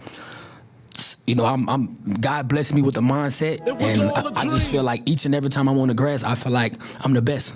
All respect to our opponents, my teammates, but every time I step on that grass, man, I feel like I'm the best. Especially when I'm playing with good eyes, good technique, and playing the way the coaches expect me to play. I'm a very dangerous individual. When I'm out there. Wait, side. To the Monday Night Football. So for you being able to get an opportunity to do the post-game interview with Lisa Saunders and getting that opportunity, man, what did that mean just being on this stage, and because the quarterback's usually the star guy, so let me feel that. I mean, it's always good, man. Like I said, God just blessed me in so many ways, man. You know, I give him all the praise and glory, you know, because if it wasn't for him, I wouldn't be in this position. I wouldn't be, you know, have the mindset, the work ethic, the heart that I have, man. You know, this organization, I feel like gave me a second chance, man, and they believe in me, and that's all you can ask for. You know, when you got God on your side, you got teammates, coaches that believe in your organization, fan base. I have no choice when I'm out there, you know, when I step on that grass to give it my all. Nick Whiteside has had a crazy journey to this point. What did you see out of him tonight? Say it again? Whiteside has had a crazy journey to this point. Man, me and Whiteside had a conversation that's crazy in the middle of the week. You know, like I said, you know, that's a private conversation, but I told him, like, cream always rise, man. You know, never get down on yourself because this league is crazy and an opportunity could present itself. But it's crazy, the same thing he did out there today, man. He do it every day at practice. You know, he's a ball guy. You know, even Shep shot him out a couple times. You know, so what he did out there, he stepped up. I expected that. You know, when we got a guy that went down, he come in. I didn't blink. You know, we did a whole defense. You know, we didn't blink. Those are two young safeties that are out there today. 10 snaps between Hart and Allen today. It's a communication-heavy position. I mean, the job that they did through the week of practice and then taking it out to the field today. That's all we had. I told him, don't give it to him. That's all we had to do was go out there and communicate. Because like I said, the belief is there. You know, we believe in one another, but we just couldn't give Tampa Bay anything. If they're going to catch balls, whatever, they had to earn it. You know, and I take that. And those, like I told him, man, like, I can't say it enough, man. I'm more proud of those guys, man, because they went out there and made my job easier. You know, we talked, we made sure everybody was on the same page. You know, they went out there and played our style of football, man. But like I said, I didn't expect that. Like, I expected that because I see it every day at practice. Secondary was really good, but the D-line got 54 back. Just how did you guys feel Aleem's return to the defense tonight? We told him, man. We told Aleem, we told the whole D-line. We said, bro, we're going to give y'all a lot of cover sacks tonight. Like, we're going to help each other. And, of course, getting 5 fullback, man, you know, just, we knew we was going to be able to get pressure on the quarterback. You know, that whole D-line is unbelievable. All we got to cover, you know, we just got to cover for a couple seconds, you know. I feel like we played as a unit tonight, man. How many points did Tampa had? 9? But we played as a unit tonight, bro, and we got so much room to grow.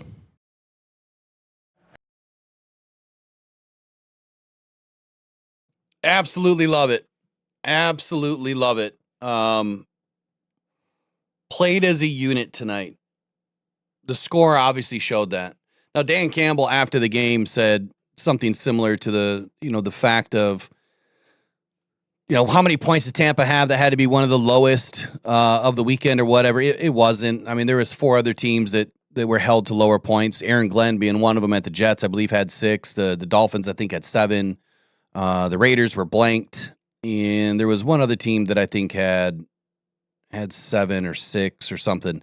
But still, that type of performance is incredible. All right, the way that these guys came together, the way that Amik Robertson just spoke to you about it. The plan wasn't to go out and see if we could. No, the plan was we're going to, right? We're going to go get it done. We're going to go give you some cover sacks. Get back there, right? Do your job up front. We'll do our job back here. When you look at the stat, it's a little deceiving when you look at how much time, you know, Baker Mayfield had.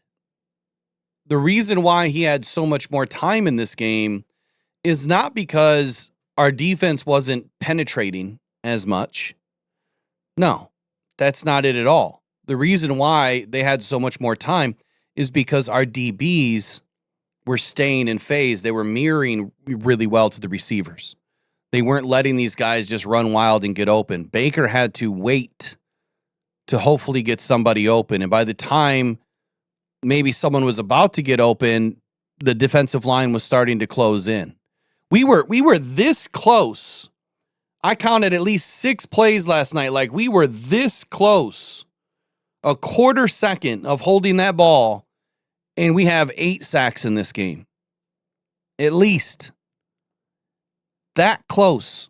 Anytime you can make a quarterback hold the football for 3.5 seconds and they're not running around, you're going to get a lot of sacks. And last night, the DBs gave a lot of opportunity to the defensive line. And quite honestly, that's really what it's all about. I know certain people that don't like the term cover sacks, or they feel like cover sacks are a bad thing. No, that's just uneducated football knowing. That's what it's all about, is cover sacks.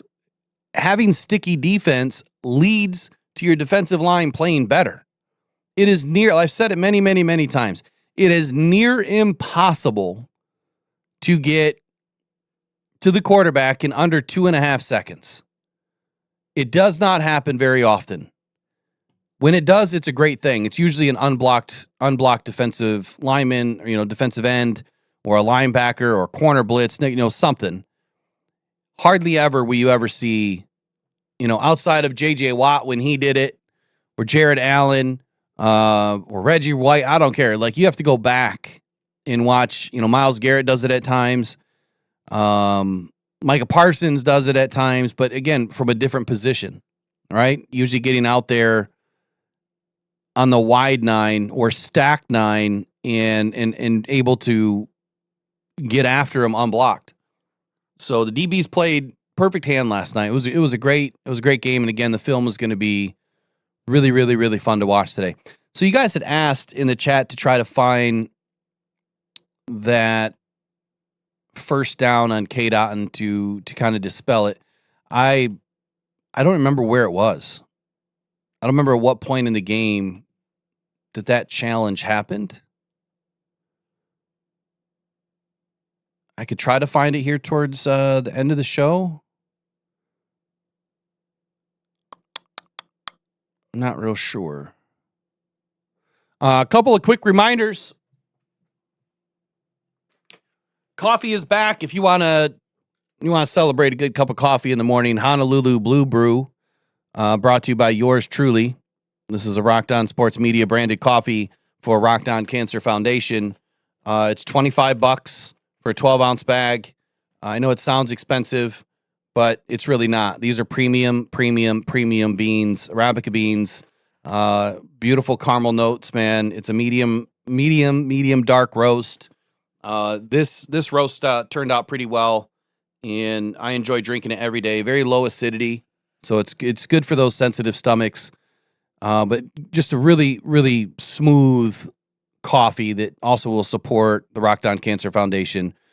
On every $25 box that goes out, we literally maybe make $7. That's about it. By the time you add in the shipping, the box, the packaging, the beans, and the process, we maybe make $7, and that depends on where it's going. So it's not a huge money maker, and until we're selling tens of thousands of bags, our cost is not going to go down much. So if you would like to support the Rocked On Cancer Foundation, that's what it's all about.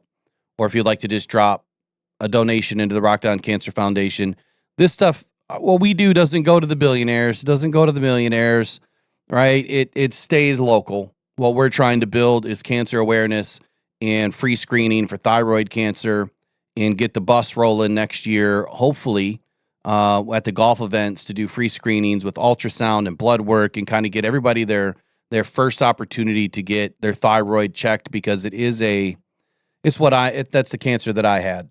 And it's silent. It's a silent killer. Not a lot of people know a lot about thyroid cancer, and now that I've had the unfortunate blessing of having to deal with it, there's so much more to it that people don't even realize. And the most important thing that I could mention is the next time you go to your doctor, please ask them to palpate your thyroid. And now that you're probably thinking about it, when's the last time your doctors actually felt your throat? It doesn't happen very often. I went through probably 20 years since my mid-20s until I forced my way to get ultrasounds. No one ever palpated my throat. None of my doctors. So I call it a silent killer because I feel like it's been left alone. And so we're trying to raise even more awareness and then help out our local communities. That's what this channel is all about. Truth, transparency, honesty, and helping others first. Every dollar that comes into this channel goes back out to the fans by ways of gifts, raffles we do to help raise more money, but we're putting everything towards being able to do free screenings and to help out families. We make random donations every month. We do GoFundMes every once in a while. We'll support a lot of different people. Some of the stuff we do live on the channel, we haven't done it in a while. We will be doing one this month to help out a random person that we don't even know. And again, that's what it's all about. But we try to find local people in Michigan right now. And as we grow the channel and the brand to different teams, we want to keep those funds in their local community. So it's not going, to the big, Susan G. Komans or anything like that because of transparency issues. Yeah, Maureen, I know the play. I just don't remember where it was. I don't know what quarter. It would help me to know exactly where it was. I don't remember where it was. And in this, it does not let me dial up a way to simplify it. So if you guys can remember where that K-Dot and challenge was, you know what? Let me just Google it.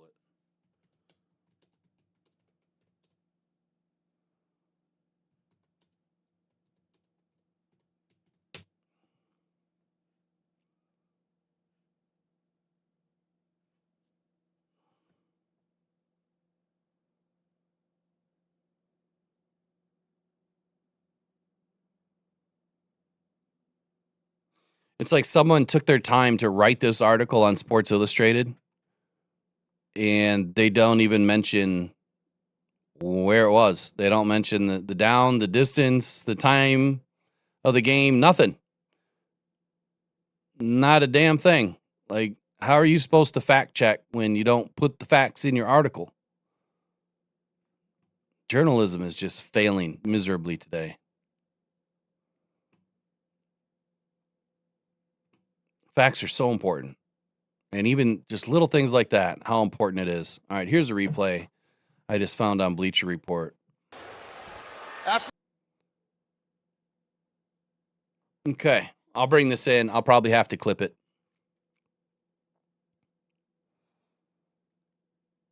I mean, that tells you enough right there, right? That should tell you enough. When his knee is down, that ball is not above, what is that, the 39 or the 41? The 41-yard line. He had to get above the 41-yard line. You can see the orange pylon that is on the 41-yard line. That ball is easily 6 inches short, at least, and his knee is down, which you can't really see the knee. Let me make this a little bit bigger.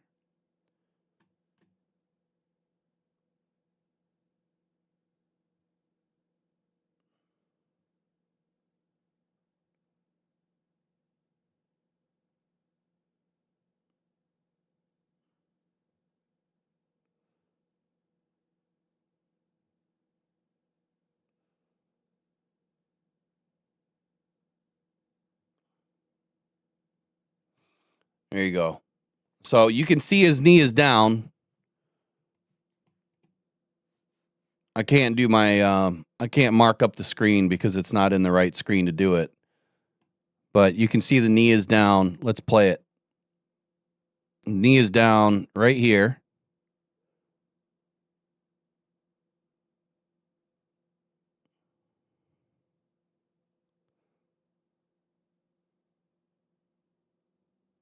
Down.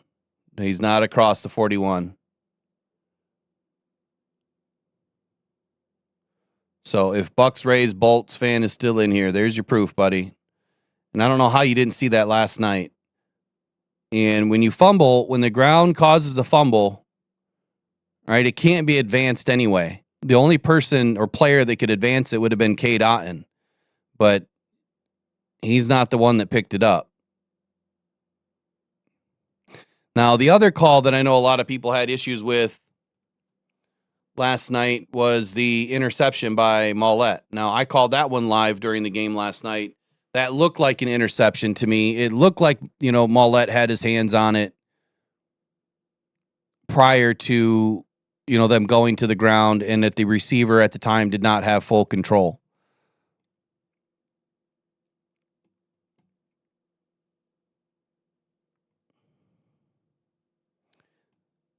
So again, those are the two biggest plays out of last night that I felt were hotly contested, especially by Bucs fans. But I get it. During the game, it's kind of tough to get accurate information when, they're not showing replays like they used to.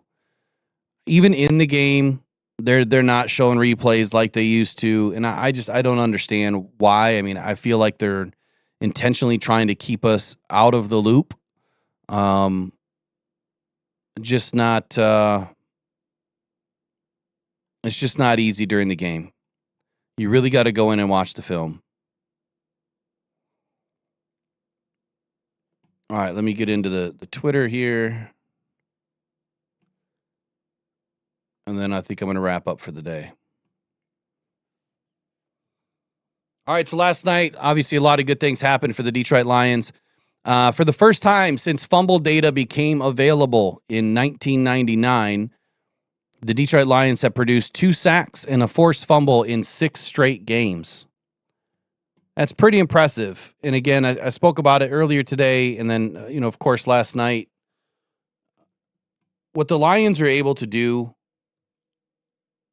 and what they have been doing this season is nothing short of impressive.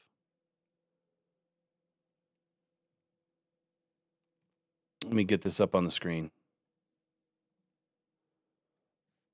It's nothing short of impressive because anytime that you say you're going to do something and then you don't, obviously, fans would have a problem with that, right? If you say that you're going to have a focus and an intent and a high energy on getting after turnovers and then you don't produce, that's a problem.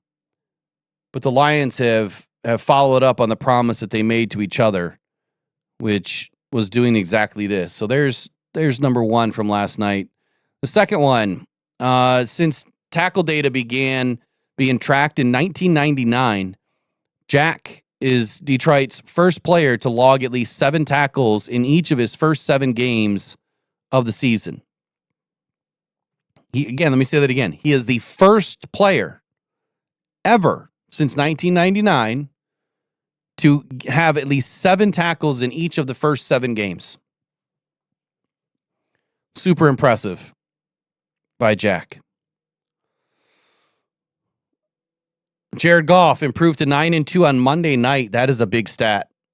Like, we went from a team that did not get any extra games, right? No national spotlight, to now, I mean, we're winning just about every single time we touch the field on a Monday or Sunday or Thursday night game, or even a Saturday Monday game, which is a Monday night game on a Saturday towards the end of the season.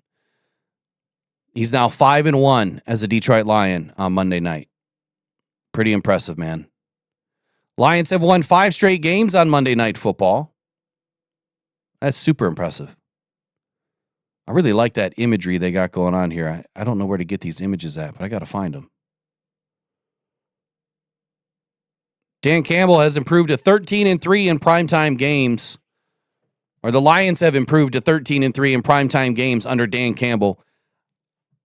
Do we show up, ladies and gentlemen? We absolutely show up. It was all a dream. And then Dan Campbell showed up. It was all a dream. And then Ali McNeel came back. It was all a dream. And then Amik Robertson showed up. And the list goes on and on and on and on last night.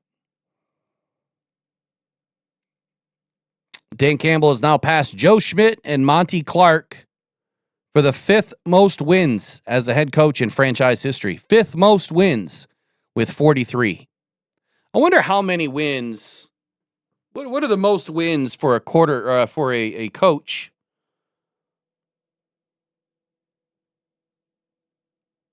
I wonder how long it's going to take him to get the full record. So is it Buddy Parker? Is that what that just said? And if that's the case, he's going to break it this year. No, it's Wayne Fonts. I don't even know who Buddy Parker is. Wayne Fonts has the most wins for a Detroit Lions head coach of 67. So that would be Well, after this season, one more season, Dan should be knocking on the door with the most wins ever. So Dan should be able to do it by next season, I think. If my math is mathing, you have 17 games next year. If you were to win them all, which probably won't happen, right? That would put you right at 60. And you have 10 more games left this year. Let's say we win 7 out of the next 10 or 8 out of the next 10. He'll be at like 51. So he could break it next year if we had, I think, at least 15 to 16 wins. So maybe the following year, it'll definitely be broke. But Dan Campbell will be the winningest coach in Detroit Lions history before his contract ends. That's super impressive. I got to save that one. Arthur Mollett was good last night, just cramping, questionable to return. He'll be fine when we get back from the bye week. Jake Bates has made his third career field goal of 58-plus yards and his second of the season. He is the first kicker in franchise history to make 2 field goals of 58-plus in a single season. Congrats, to old Jake Bates, man. He's been a little shaky this year. Rocky Sin was good last night. He was also just cramping. Zach Cunningham ended up getting injured last night, the same hamstring. So that begs the question,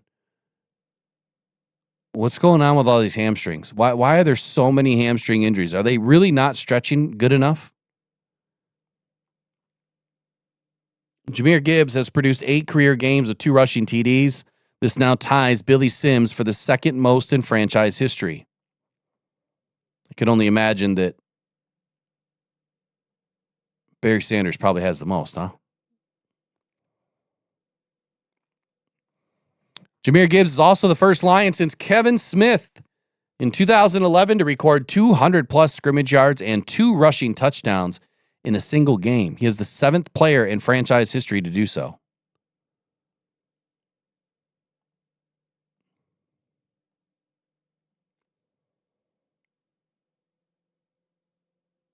Jahmyr Gibbs is the 10th player in NFL history to produce a game with at least 135 rushing yards, 80 receiving yards, and 2 TDs on the ground. 10th player in history. The last player to do so was Chris Johnson. Oh, man. Chris Johnson. He was so fun to watch. 2009, Gibbs reached these totals with 4 minutes and 39 seconds left in the third quarter.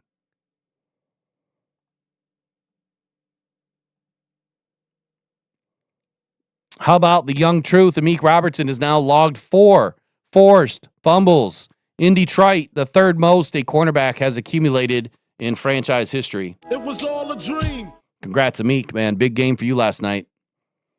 Look at those eyes. He's just dialed right in, looking right at that chest. Ready to rock and roll. Craig Reynolds also went out with a hamstring injury last night. That is 4 hamstring injuries last night in the game for the Lions. Somebody tell these trainers to get these guys to stretch. Take some magnesium, some calcium, some vitamin B, some vitamin C, a little capsaicin, some turmeric, and go stretch. Drink a lot of water. Jahmyr Gibbs is the 8th player in since at least 1960 to produce 100 rushing yards and a rushing TD and 50 receiving yards in the first half of a game. 8th player. Jahmyr Gibbs is responsible for at least 3 records last night or being able to enter the record books last night on 3 different occasions for the NFL.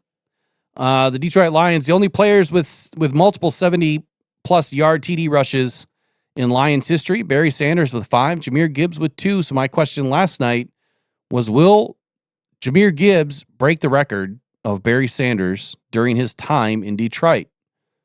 Jahmyr has 2 seasons left on his contract. At some point, he's probably going to get a new contract. More likely next year that it happens.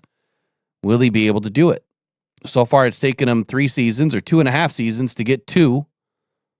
In another 2.5 seasons, he could be at 4 or 5 or 6. Who knows?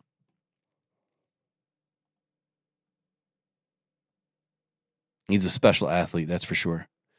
David Montgomery and Jahmyr Gibbs are the first players in franchise history since at least 1978 to each record a rush of 70-plus yards in a single season.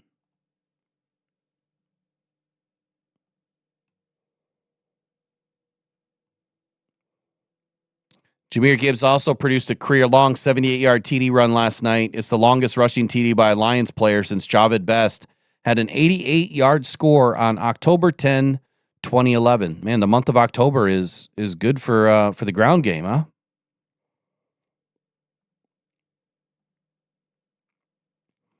Man, Jahmyr Gibbs is just all over the place. Joins Billy Sims as the only players in franchise history to produce 70-plus scrimmage yards and a TD in 6 straight home games.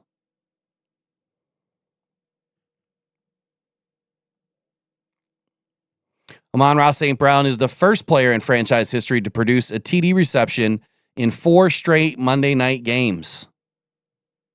I really like these graphics that they're putting together. Love them.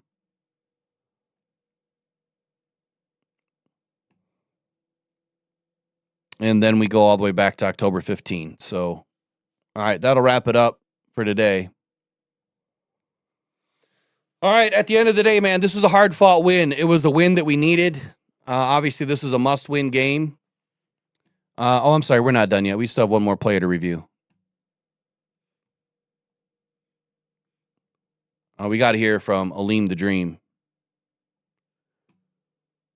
It really felt like how a game would feel when I was regularly in the fold, in the mix. So credit to the strength coach here, to the training staff, for getting my conditioning and everything right with the workouts we were doing. So felt good. On that pass deflection, that might have been the loudest the crowd was all night. I mean, to have that, for them to have your back after, everything it took for you to get back, how good did that feel? I felt good. It felt really, really good. It was just good to be out there, to be honest, just playing football. And then I'm out there in front of all the fans, and I forgot how that felt. It was, watching the game on the sideline when I was out and whatever. It's just like watching it, just like it was on TV. But being in it is so much different. That joy is what I was deprived of. I forgot how much I really, really, really love this game. So it was good to be out there. I think, how about the job the guys in the secondary did tonight? Oh my gosh. Yeah, they did a great job. They were detailed, they were locked in. I loved exactly how the energy was with them today. It was great.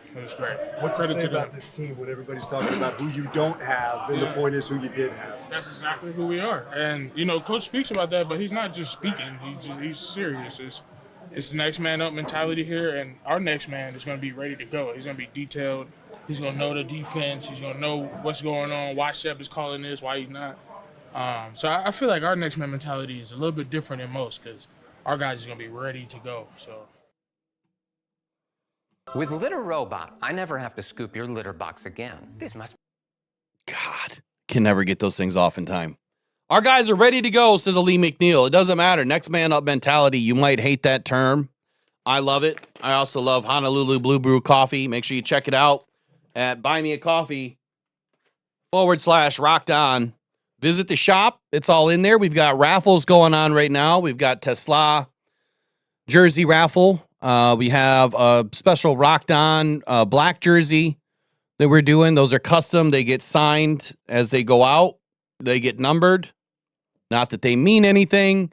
It just means something to us because we're putting $30 into the tank for Rocked On Cancer Foundation. And we appreciate all of your donations and pledges to the Rocked On Cancer Foundation. I'm really disappointed that I haven't been able to get the tailgates going this year. Just, the health hit me at the wrong time. And it was not going to work out yesterday. And yesterday would have been such a perfect day, perfect weather to get it done. I'm hoping that we're going to be able to get one of these done this year. The next home game is the goal. And so that's just in a couple of weeks. That is the goal. And if you do want to attend the tailgate, here's what we're going to be doing. It's going to be probably $25 to $40 to get in. And the reason why is because, we're not scrubs with our food. You'll be able to buy drink tickets, and BYOB, of course. You don't have to buy, anything that, or donate, I should say, to anything that is available. Everything is donated, and then, except for the food, which I pay for all the food and everything else, and then I'm going to make the food. So as a former executive chef, you're going to come eat some really good food. And what I'm going to do yet, I'm not real sure. I've got a whole menu put together. I just don't know what I'm going to. It just depends on the weather. Depends on what we're going to be able to pull off, depending on what the weather's like. So the goal is for the next home game. I'm hoping that we can pull it off. It's a lot of work. Actually, you know what? Now that I'm thinking critically here, that's a 1:00 game. There ain't no way. There ain't no way I can pull that off. It's just too much work. We probably won't be able to do it this year.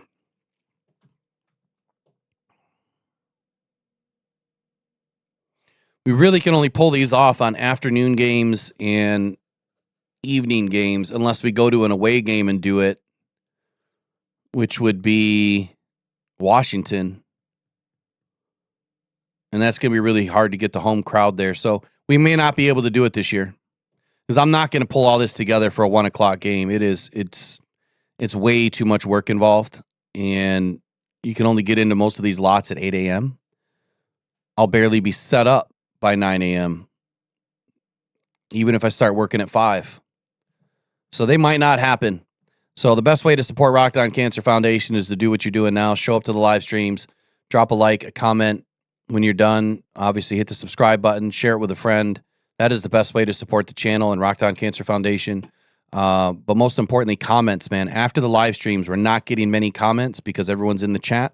Just jump in there real quick and say what's up. Say go Lions, hashtag go Lions, hashtag whatever. Just drop something in there. If you have nothing you want to say, at least say hi. Or again, just drop in a hashtag go Lions. That's good enough. That helps the algorithm. We're hitting the algorithm pretty well right now. Let's keep it going. And because of you, we've been able to do it. And because of guys like this. Rise and Grind Morning Show is the best podcast in the world. Amik Robertson. We're able to do it. I don't know why that didn't show up. That's crazy. But anyway, we'll see you guys tomorrow morning on the Rise and Grind Morning Show. You guys have a good rest of your day, man. Lions win 24-9. Bye week, which means I'll have a couple of days off here pretty soon. But I'll let you guys know. Take care. We'll see you guys in the morning. Bye-bye.